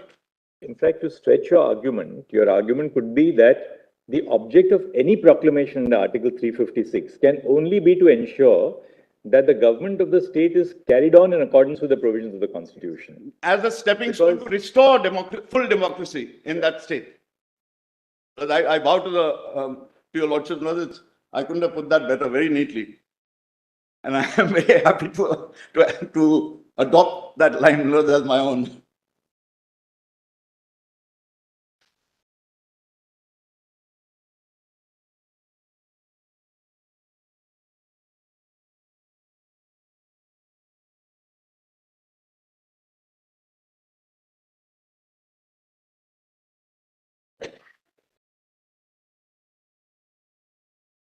Now, in this behalf, if your Lordship will state away, I'll rather than take your Lordships into Bomai, in my Lord's, the Honorable Chief Justice's judgment in opinion in Krishna Kumar Singh, if my Lords are kind enough just to see that what is the judicial scrutiny required on a proclamation, presidential proclamation, volume 21 of the case law compilation. Page? At PDF 61, PDF 60, I'm sorry, because your Lordships have... Which volume, Mr. C? Volume 21, PDF 60, paras 55 and 56. Your Lordships have set out... this is 7 judges, right? Yeah, my Lord's judgment was 7 judges, and your Lordships have just extracted a very apposite portion from Bomai. Page 60. Page 60. Which page? PDF 60 in volume 21 of the case law compilation. Your lordship have it? This one.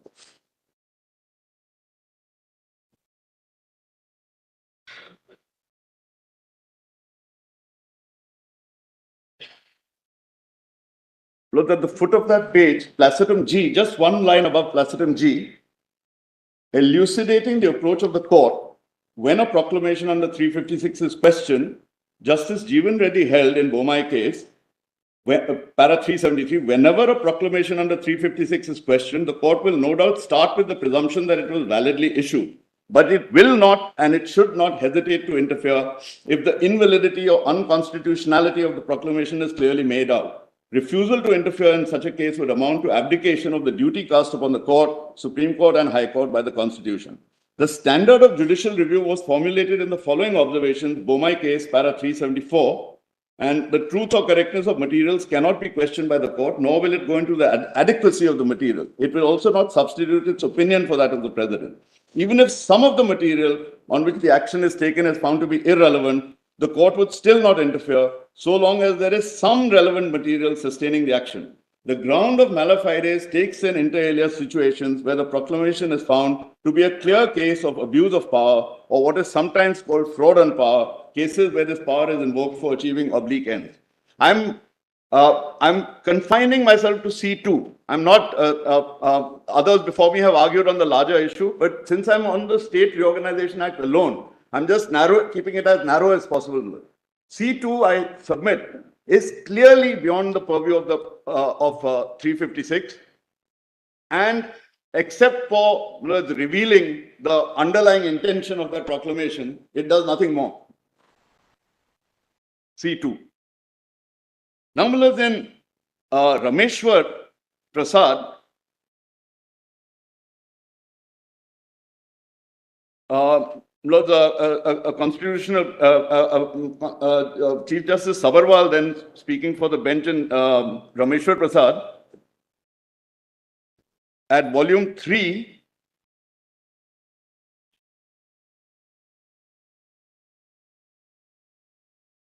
PDF 96, if my lords are kind enough to come to that.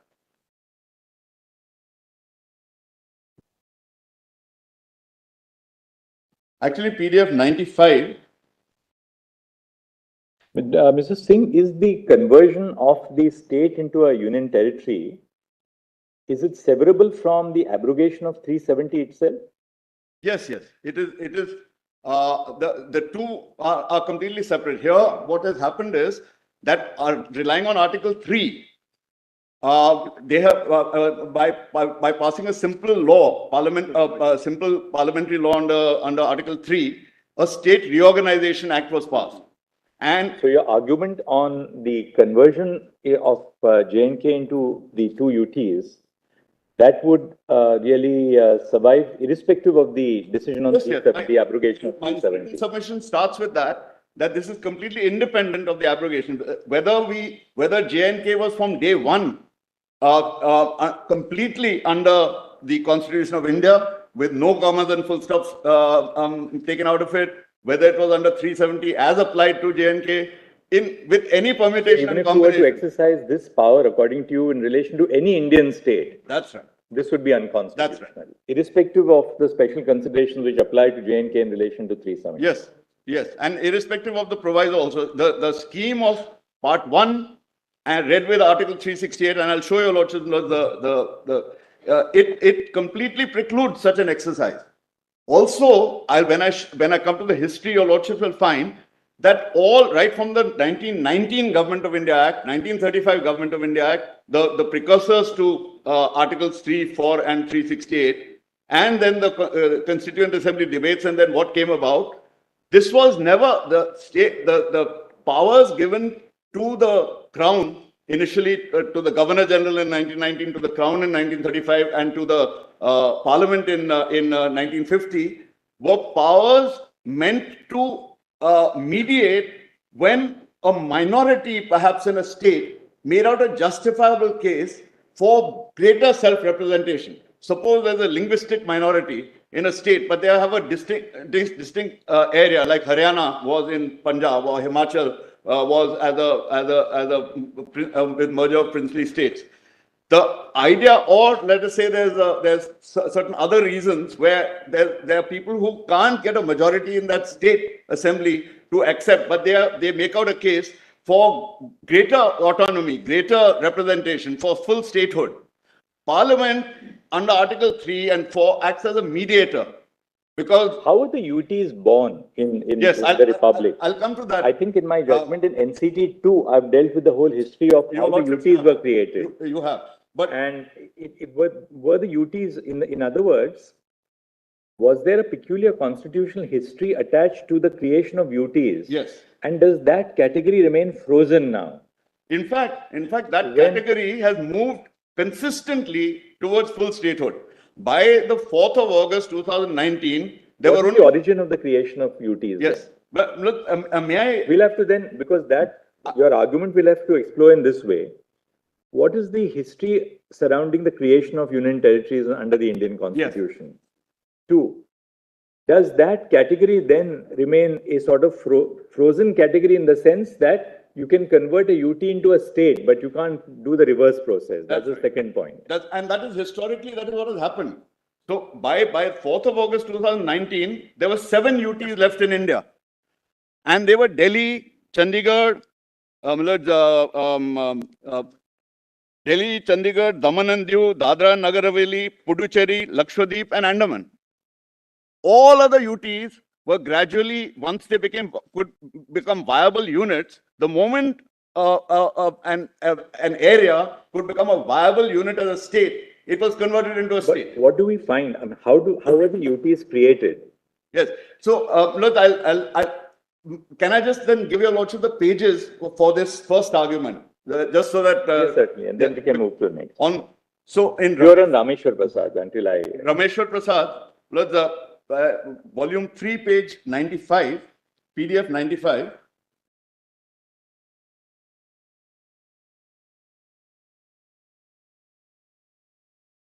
Para 96.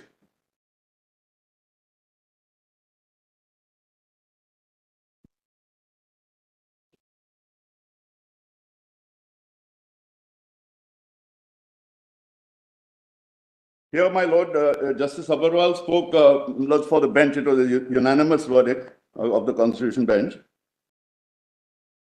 And what is the principle which Justice Agarwal has laid down there in para 90? On the nature of the power under 356 and the nature of the scrutiny, he goes a step further beyond Lord Bomai.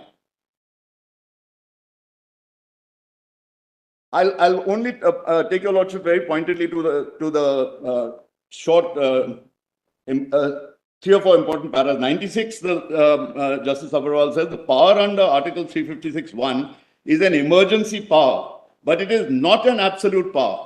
Emergency means a situation which is not normal, a situation which calls for urgent remedial action. Article 356 confers a power to be exercised by the President in exceptional circumstances to discharge the obligation cast upon him by Article 355, which Mr. Nafde pointed to. It is a measure to protect and preserve the Constitution.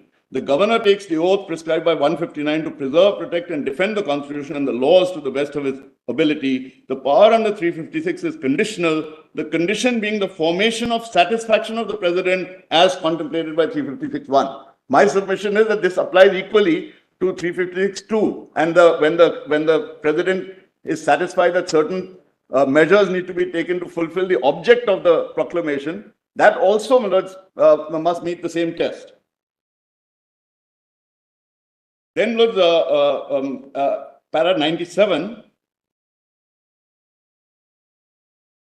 there's an extract from Bomai in para 97 of the foot of that page. When the proclamation is challenged by making out a prima facie case with regard to its invalidity, the burden would be on the union government to satisfy that there exists material which showed that the government could not be carried on in accordance with the provisions of the Constitution. Since such material would be exclusively within the knowledge of the union government in view of the provisions of 106 of the Evidence Act, the burden of proving the existence of such material would be on the union government. And then, my lords, next para, overleaf, PDF 96, in para 98, just placidum C may be seen. if and when, this is Justice Jeevan Reddy's opinion in Bomai, if and when any action taken by the president in exercise of his functions is questioned in a court of law, it is for the Council of Ministers to justify the same, since the action or order of the president is presumed to have been taken in accordance with Article 74(1).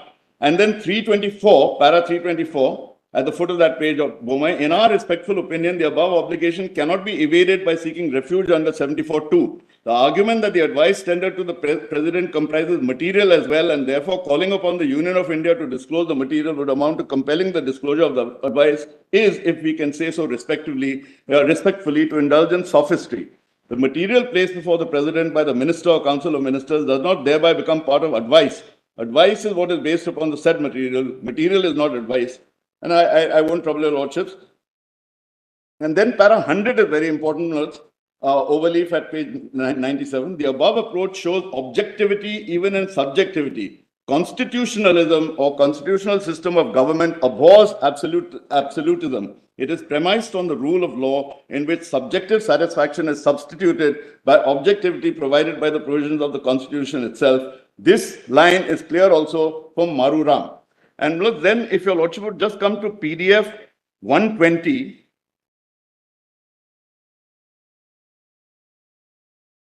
PDF 120, paras 138 and 140, they're very short paras.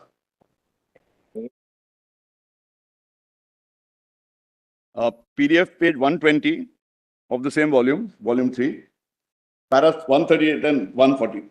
138. Clearly, Bomai case expanded the scope of judicial review. True, the observations of Justice Reddy were made in the context of a situation where the incumbent chief minister is alleged to have lost the majority support or the confidence of the House, and not in the context of a situation arisen after a general election in respect whereof no opinion was expressed.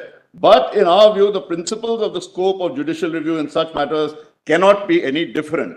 And then para 140, thus it is open to the court in exercise of judicial review to examine the question whether the governor's report is based upon relevant material or not, whether it is made bona fide or not, and whether the facts have been duly verified or not. The absence of these factors resulted in the majority declaring the dissolution of the state legislatures of Karnataka and Nagaland as invalid. And lastly, my lords, Madhav Rao Scindia in volume 6,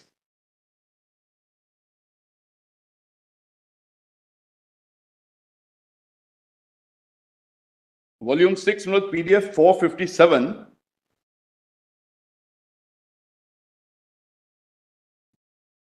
Para 111, I think, has been shown to your lordships by Mr. Nafde, perhaps. But para 113 at page 457 is very important. Volume 6, PDF 457. Para 113. 113. By express injunction in Article 53(1) of the Constitution, the executive power vested in the President is directed to be exercised in accordance with the Constitution. That power is intended to be exercised in aid of and not to destroy constitutional institutions. Granting that power to recognize a ruler carries with it the power to withdraw the recognition of the ruler. The power must be exercised bona fide and in the larger interest of the people, consistently with the provisions of the Constitution to maintain the institution of rulership. Power may therefore be exercised in the course of and for recognizing another person as a successor to the ruler, having regard to the laws and customs governing the state. The president is not competent to recognize a person as a ruler who is not by the custom and law qualified to be a ruler. The president cannot obviously withdraw recognition of a ruler and recognize another, nor can he lawfully depart from laws and customs of the state to introduce a person as a ruler who is not by ties of blood, etc., etc. Now, the next page, overleaf, 458, the fourth line, but unquestionably, the president is not invested with arbitrary authority to recognize a stranger as successor to the Gaddi or not to recognize any person at all as a successor. The power of the president is plainly coupled with a duty to maintain the constitutional institution, the constitutional provisions, the constitutional scheme, and the sanctity of solemn agreements entered into by the predecessor of the union government, which are accepted, recognized, and incorporated in the Constitution. An order merely de-recognizing a ruler without providing for the continuation of the institution, which is an integral part of the constitutional scheme, is therefore plainly illegal. Because Madhav Rao was a judgment of a bench of 11 learned judges, and Justice J.C. Shah, His Lordship Justice J.C. Shah was speaking for 7 of himself and 6 other learned judges, for 7, the majority of 7. I think there were some concurring and some dissenting opinions. But I'm just placing this that these powers have to be exercised bona fide, and I don't see anything, certainly not in their counter, but there's no justification whatsoever for why these two provisos had to be suspended and what nexus that would have with the proclamation under 356. That's the first point. Now, may I just skip over the second point, that timeline? I'll come back to that. I've made just a one pager where I set out that timeline. I can come back to that since the question fell from my lords about the background to union territories and how they came about and so on, and what is their status in the constitutional scheme. Yeah. So this is if your lordships are kind enough to see what happened, I'll just summarize it and I'll take your lordship straight to the relevant provisions. 1905, Lord Curzon split the province of Bengal. This was done unilaterally as a Governor General. That led to the partition or bifurcation of Bengal, led to a tremendous backlash against the British Raj. And there were huge protests, a lot of killings, etc., etc. And ultimately in 1911, Lord Hardinge was compelled to rescind that move and restore Bengal as one province. Now, this experience led to a declaration by the British Parliament on 20th of August 1917 to devolve greater power on India, and particularly on the provinces of India and the representatives of the people in those provinces. And this, your lordships will find, the declaration by Parliament led to the 1919 Act, the Government of India Act 1919, which specifically provided for the original precursor to Article 3. So the 1919 Act, along with that declaration, your lordship will find, volume 18 of the documents, and it's that proclamation, that declaration is very important, Lords, and as also the preamble to the 1919 Act. Volume 18, page 14, PDF 14, is the declaration of 20th August 1917.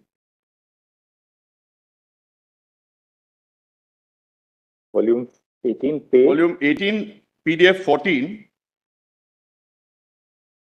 is the declaration of 1917, 20th August 1917. It's very short. May I read it? The policy of His Majesty's government with which the Government of India and complete accord. Everybody? Page 14. I'm so sorry. Volume 18. The Government of India Act 1919, right? Yes. We have section 3 there, 3.1. Yes, but the declaration is at PDF 14. The declaration of 20th August 1917. No, that's not at page 14. Page 14 is the Government of India Act. Volume 18, PDF 14. No, that's 10849, which is the page you're getting. 10835. Oh, 10835. Yes, I don't know why my PDF. Oh, there must have been an earlier version. I'm so sorry. 10835. Does anybody have the correct page? 53. What page is it? I had it at PDF 14 because that was what was given to us. 10835. The declaration of 20th of August PDF. Declaration of 20th August 1917. the PDF. It starts with the policy of His Majesty's government, with which the Government of India are in complete accord.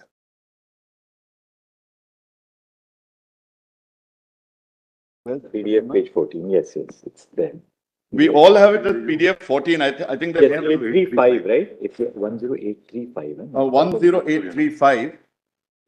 And on this side, we all seem to have it at PDF 14. I don't know, there's some mismatch.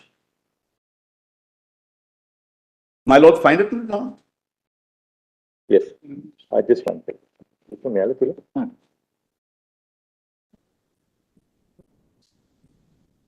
Yes. This is from extracted, all this entire book is here in this volume, which is the Working Constitution in India by S.M. Bose, a 1921 publication. Yes. The policy Yeah, of His just one second, Majesty's that's government, okay. with which the government Just of one, India. Mr. 1 second. Where's Prasanna?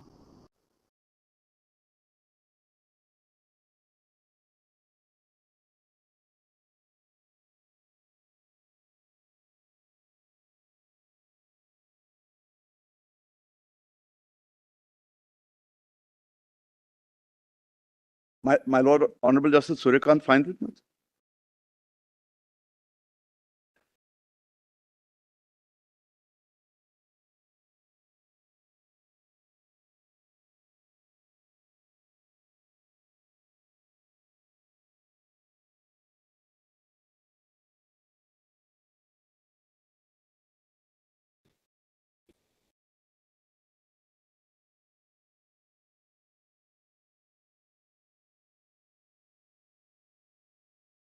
We're going to have a problem with PDF 58 also by the section.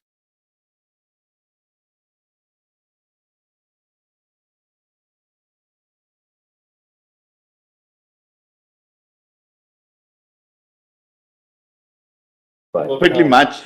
There's some.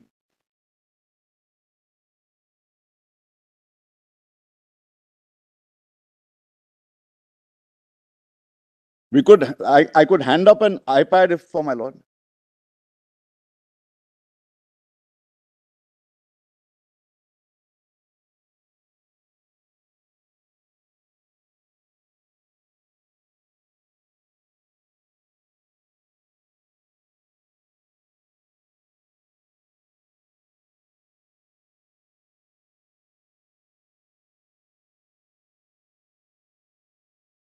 Your Lordship, 10835, the running page. The declaration of 20th August, the policy of His Majesty's government, with which the government of India are in complete accord, is that the increasing association of Indians in every branch of the administration and the gradual development of self-governing institutions with a view to the progressive realization of responsible government in India as an integral part of the British Empire. They have decided that substantial steps in this direction should be taken as soon as possible, and that it is of the highest importance as a preliminary to considering what these steps should be, that there should be a free and informal exchange of opinion between those in authority at home and in India. His Majesty's government have accordingly decided, with His Majesty's approval, that I should accept the Viceroy's invitation to proceed to India to discuss these matters with the Viceroy and the government of India, to consider the Viceroy views and the views of local governments, and to receive with him the suggestions of representative bodies. I would add that progress in this policy can only be achieved by successive stages. The British government and the government of India, on whom the responsibility lies for the welfare and advancement of the Indian peoples, must be judges of the time and measure of each advance, and they must be guided by the cooperation received from those upon whom new Mr. Singh, what is the relevance of this actually? Then, Your Lordship, just see the preamble. The progress, when Your Lordship sees the particular section, the preamble then was based on this of the Act in 1919, was 5 pages down. If Your Lordship just scrolls down 5 pages to the Government of India Act. Now, the preamble to the Act specifically said the 1919 Act, whereas it is a declared policy of Parliament to provide for the increasing association.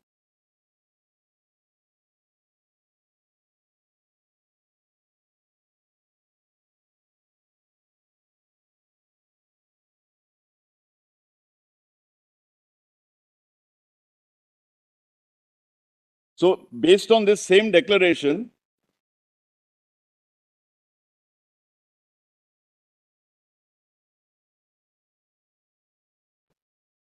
there was the Were the union, were the particular UTs all provision.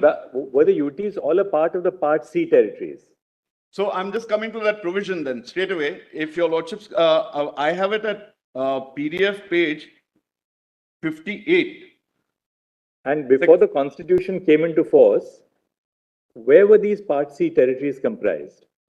Yeah, so there They were the chief commissioners probably. yes, that's right. So there were the governor's provinces became part A states. The governor general and then later the governor. So Bombay province, Madras province, Calcutta, Fort William, etc., became the part A states.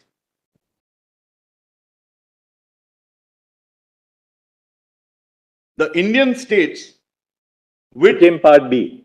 not all of them, there were 562 states, those which could be merged and made into viable states, because viability was the main crux here. But J&K was also a part B state. That's right. So those which were viable as states, all Indian states which were viable either standing as they stood or by merger became part B states. Those which were Now, in the Government of where India Act, what was the classification of the territories in the Government of India Act? Yeah, that in the Government of India Act, there were governors' provinces, there were chief commissioners' provinces, and I'll just show that. So we must look at what was the position in the Government of India Act, That's right. how that transformed into the Constitution. Yes. So that will give us an idea of how the union territories were created. Yes, and in fact, in the The union Constitution, territories came into being. One thing is very clear: the union territories came into being with the 7th Amendment in Seventh Amendment. 1956. So in the Seventh That Amendment, abrogated the distinction between Part A, Part B, and Part C states and the Part D territories, yes, and then brought the entirety of India into the states and the union territories. union territory. Now, so I'll just show your lordship the progression. So if your lordship sees here, the please come straight away to PDF 58, which would be in this same volume. It's 10879 running page, Page 58. but your 58 won't match because 14 wasn't matching. Could your lordship tell me what was your equivalent PDF for 14? The difference is 14 pages actually. 14 pages, 14 more. So this 58 would be 72, perhaps around 72, 1087. 10879. It should be a PDF 72 if there's a difference of 14 pages. How does it start? Section 14 is on the top, Government of India, 10879 is the running page.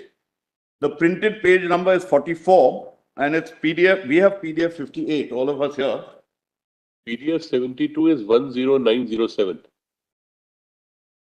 109. PDF 44. Oh, it's 14 less then. So it should be 44, perhaps PDF 44.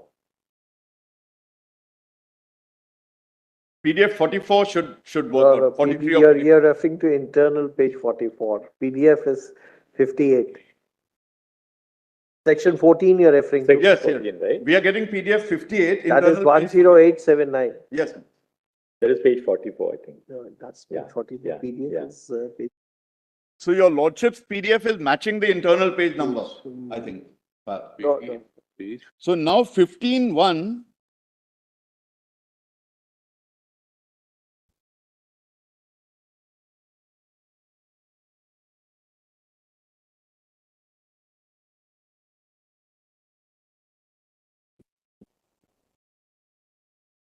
Which page?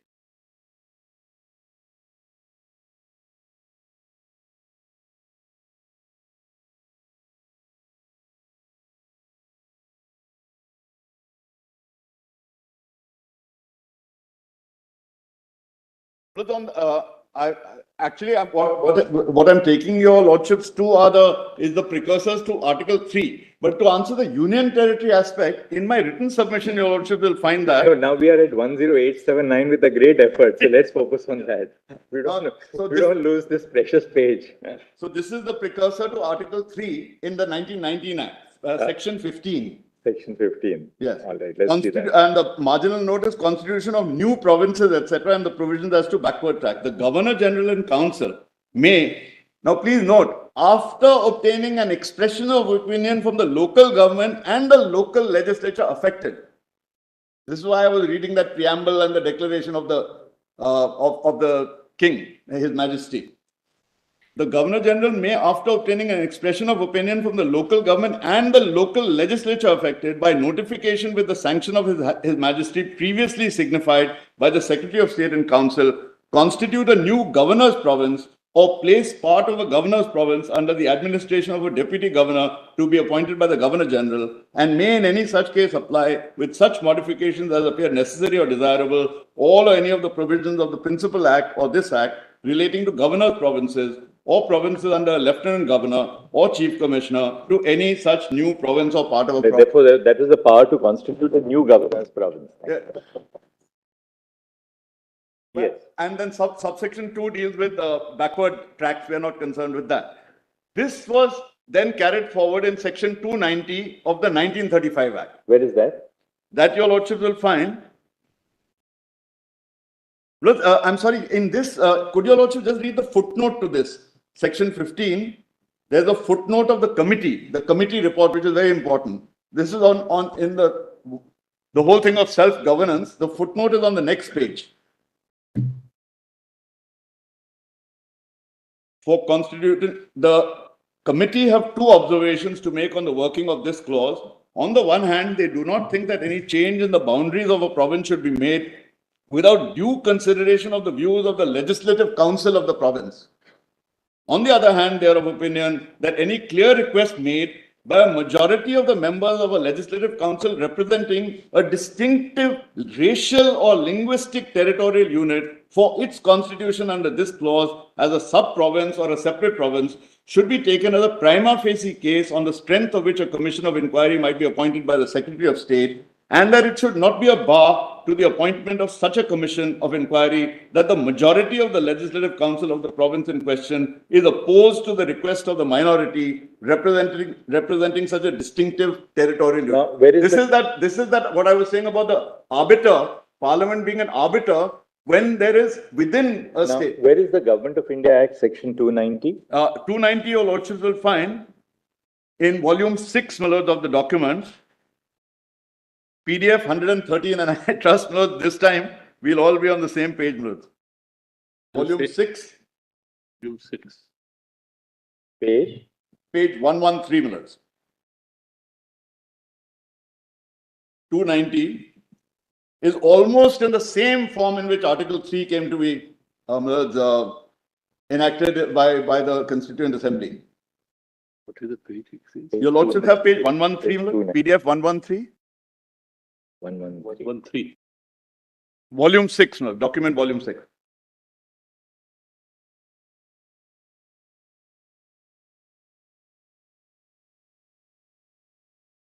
$290. Creation of new provinces and alteration of boundaries of provinces.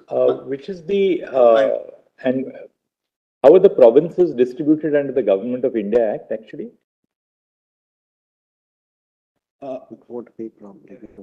Section 5 no, of this.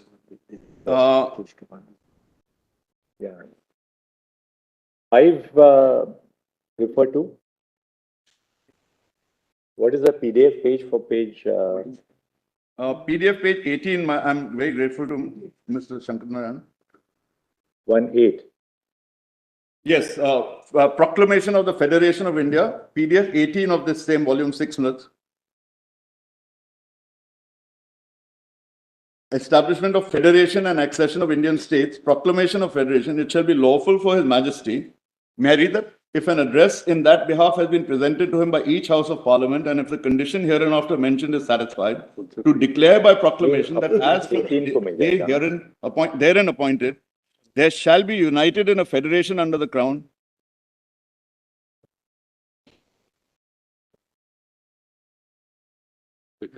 No, but it's kind of important because it says it shall comprise of the provinces, hereinafter called the governor's provinces, and the Indian states which have acceded or may thereafter accede to the federation.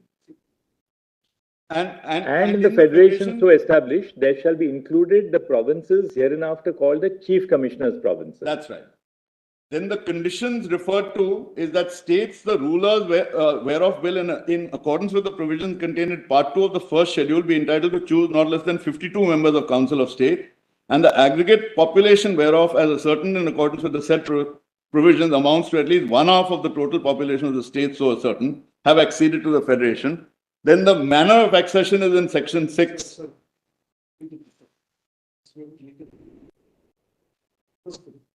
And the footnote notes to section 5. It says section 5 was substituted as follows. This is not the after 15th August 1947. I think this was in 1948. This is important. Government of India Act was. So with the Indian Independence Act, we got the governor's provinces, the chief commissioner's provinces, the Indian states in the manner hereinafter provided, and any other areas that may be with the consent of the dominion included in that dominion. Yes, and this was not under the Indian Independence Act. This was an amendment to the Government of India Act 1935. Right. Following the Indian Independence. Following the Indian Independence Act, absolutely. Because till then it was only the British Parliament which could enact the law. After 15th August 1947, the amendments were made by the in the Dominion by the Dominion.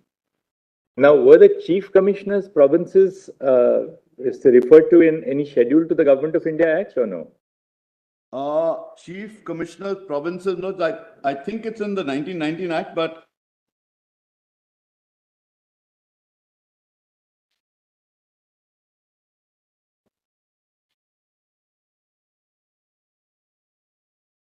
just check in the 1919.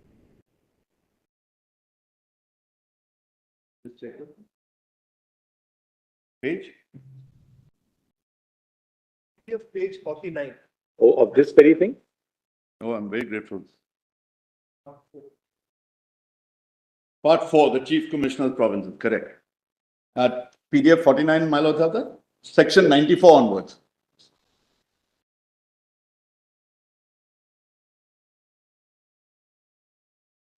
My lord will find this, my lord, Honorable Justice Suryakant will find it Yes. PDF 49. Madam. Yes. Good. Part 4, the Chief Commissioner's provinces. The following shall be the Chief Commissioner's provinces, that is to say, the heretofore existing Chief Commissioner's provinces of British Baluchistan, Delhi, Ajmer, Merwar, Kurg, and the Andaman and Nicobar Islands, the area known as Pant Piploda, and such other Chief Commissioner's provinces as may be created under this Act. Aden shall cease to be a part of India. A Chief Commissioner's province shall be administered by the Governor General, acting to such extent as he thinks fit through a Chief Commissioner to be appointed by him in his discretion.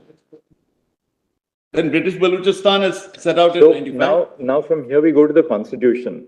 Would it be correct to say that when the Constitution is adopted on 26th of January 1950, the territories were comprised into Part A states, which comprised of the governor's provinces, the erstwhile governor's provinces. Part B states, which were the Indian states which had acceded to the Dominion of India. Part C No, only states. such of those which were viable. Right, we're not now on the Jammu and Kashmir thing at all. We're now looking at the broad. Yes. So this argument is independent of the J&K issue. Yes. Part C states were the erstwhile chief commissioners' provinces. Yes. And Part D states were the other territories. no, and Part C Let's state look at also had one more category. Let's look at the Constitution as of 26th of January 1950, because that schedule will give us the distribution between what was Part A, what is Part B, Part C, and Part D. Just one qualification. That holds the Part C states had the Raj Pramukh. That's right. I think Part B also had the Raj Pramukh. Part C had the Raj Pramukh. Part A had the governors. That's right. And that continued from 1950 to 1956. That's right. 56, following the Fazal Ali Commission, everything is abrogated and you just have states and union territories. That's right. But just one small qualification. Part C states also included Indian states which were not able to be merged into a viable unit. So, for instance, Himachal Pradesh was consisting of 30 Indian states, 30 small Indian states. But because the province of Punjab, the governor state of Punjab came almost to the edge of Shimla at that time, there were hill areas of Punjab, and they automatically went as a part A state. So Himachal Pradesh with its 30 states acceding and merging into it still was not viable. So it was a Part C state. Though it was Indian states, but Part C. So there were several such cases of those which were not viable as independent state for independent statehood at that point in time. It became a Part C state. It became a union territory in 1956. Then in 1966, when Punjab demanded a Punjabi Suba, and there was a huge movement and agitation, etc., as a negotiation to give Punjab a linguistic state, Haryana was carved out and the hill areas of Punjab were carved out and given to Himachal. It still continued temporarily as a UT, and in 1971 it was made into a full state. Now, do we have the constitution, just to complete the whole exercise? Yeah. The constitution as of 26 January 1950, where is that? Yeah. Yeah, they can put it on the screen. All right, they'll put it on the screen actually. If your lordships, in the meantime, may I just very quickly take your lordship to my written submission, a very brief thing on how this transition took place, page 468 of my written submission. So, Mr. C, you're saying at the time when Punjab, the division of Punjab took place, there were two union territories. Himachal Pradesh was carved out as a union. And Chandigarh. And Chandigarh was carved out. Because of the. Correct. There were two union territories right. which were carved out. That's right. That's right. Absolutely, your lordships are right. In fact, this is all in my note, but even in the written submission. But the point here is, right from the 1919 Act, the progression has been consistently and continuously towards greater self-governance, and greater self-governance in the form of full statehood. We are only on the today for that. The question is legality of that order in terms of Article 3. That's right. That's right. So, but the context in which the reading that I would seek to persuade your lordships to adopt is one which would be consistent with that objective of greater self-governance. When we read Article 3 as opposed to Article 368, that greater self-governance and the move that, because keep in mind that barring these small, unviable or special status union territories, Delhi, Chandigarh, Andaman and Nicobar, Dadra and Nagar Haveli, etc., by 4th of August 2019, there were only 7 union territories left in India. And the 7 were Delhi, Chandigarh, Andaman and Nicobar, Dadra and Nagar Haveli, Daman and Diu, and Puducherry and Puducherry. These were the 7 union territories left. All others were merged or amalgamated. Now see what they have put up on, it's very interesting. Part A, this is on the date of the constitution. Part A states are basically 9 states. Assam, Bihar, Bombay, Madhya Pradesh, Madras, Orissa, Punjab, United Provinces and West Bengal. That's right. Now let's see Part B, thoda sa scroll kar lijiye. Part B. We get this. ये कहाँ से मिला आपको? Part B states, Now Part B are Hyderabad, Jammu and Kashmir, Madhya Bharat, Mysore, Patiala and the East Punjab states, that's the PEPSU, Patiala and East Punjab States Union, Rajasthan, Saurashtra, Travancore, Cochin and Vindhya Pradesh. right. Then your lordship sees the territories of the state. The territory of each of the states in this part shall comprise the territory which immediately before the commencement of the constitution was comprised in the corresponding Indian state, and in the case of each of the states of Rajasthan and Saurashtra shall also comprise. Jammu and Kashmir का territory देख लेते हैं क्या है, थोड़ा सा ऊपर चलिए और जाइए ऊपर, थोड़ा नीचे, नहीं ऊपर ऊपर.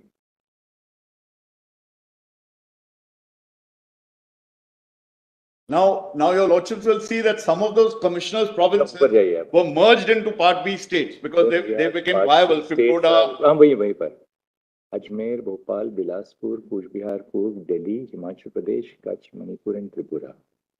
Himachal Pradesh was at that time also. Part C में था. Was it not included in Punjab? Yeah, it was later on included in Punjab. And ऊपर जाइए थोड़ा सा. Punjab was. Now, if your lordships come to Part C states, The second paragraph of each of these parts in the schedule describes what they were earlier. If your lordship sees Part A, Part B, Part C, they have explanations below the list. No, it's there. It's yes. part of this. If your lordship just goes below Part B, territories of states. Below the list, these territories, they have for each of the parts. Now, the second explanation there describes where they came from.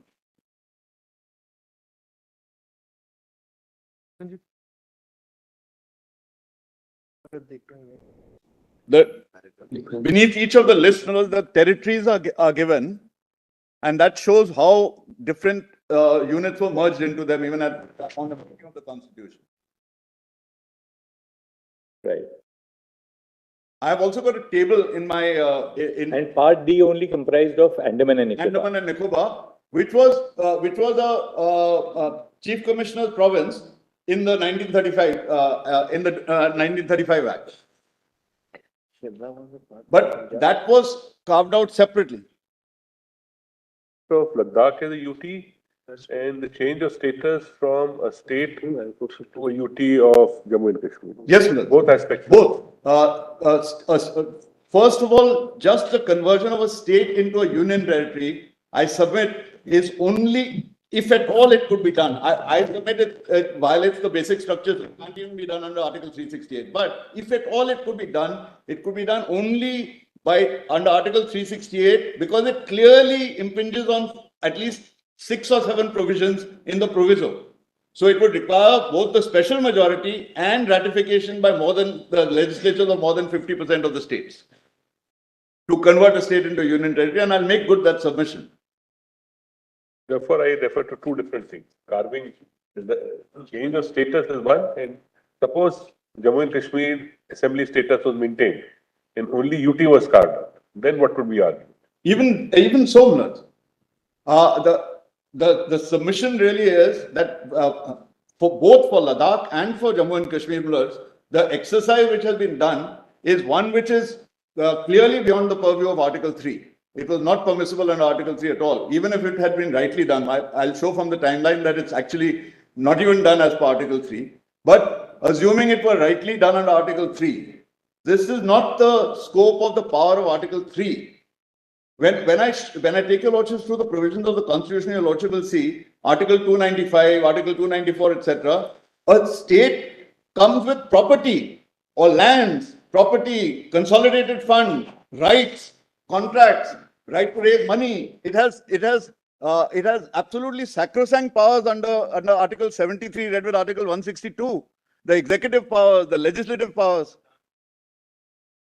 Your 1 hour, how long would you now take? Look, I'll try to be as brief as possible. I think it will take about an hour or so. No. 1 hour, no, Mr. Look, can't be 1 hour. Can't be. I'll tell you also, this is what I'm arguing is something nobody else has argued, but the main thing here is we are saying that regardless of what is the point of this chart then?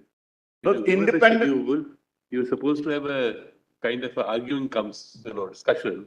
Look, in 1 hour you take 2 hours, then this schedule means nothing. Look, I acceded to your lordship wishes and I confined myself from day one. I adopted other people's arguments. I'm not touching on 370 at all.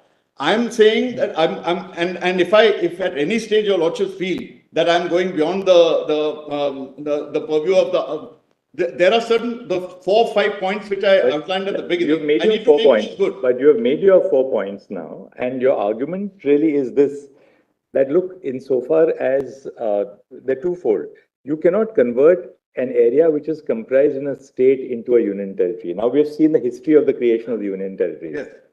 Because when you create a union territory, we've also, the people who have preceded you, they have said that, look, the whole essence of a state is democracy. You have a legislature, you have elections, you have converted it into a union territory which has no legislature, which has no elections over the past 4 years. Therefore, that's one aspect. The second aspect, and the large bulk of the state has become union without a legislature altogether. The second aspect of your submission is that you can't use the Article 356 power to suspend the 2 provisos to Article 3 and then use that to complete the process of conversion of these states into union. So these are the 2 key areas, really. I think we can give you another 10 minutes. I'll go with, look, I won't be able to do it in 10 minutes. And I think your lordship will perhaps accept my submission. Actually, Mr. Singh, there are some. Everybody has argued this point also before. Just that. Look, I will not repeat a single argument that anybody made. I'll take your lordship very. 3 to 3:15. We'll give you 15 minutes, I think. Look, I'll go as quickly as I can. minutes and that's it. Now, I don't think I'll be able to do that. No, then I Mr. Singh, Fair to otherwise, say. I'll go very quickly, Milad. I will not, take extra time on anything. I'll just go point wise and place the because relevant pages. tomorrow they have to start arguing. Between all of you, we decide now, we'll give you a little more time, but it will cut into somebody else's time. So who that person is, you please decide for yourself. No, I think that that may not be proper in this case. Milad. Delimitation, for instance, we are not concerned with delimitation here. Delimitation is not an issue in these petitions. So we have to now, the delimitation argument, Dr. No, I'm not arguing on delimitation. No, that what we are trying to say is that at lunch, you reorganize the time between yourselves because delimitation will not arise at all in this. I think your lordship may need to give us a little bit of time tomorrow, a little bit of time. No. We'll conclude today of all this side, yes.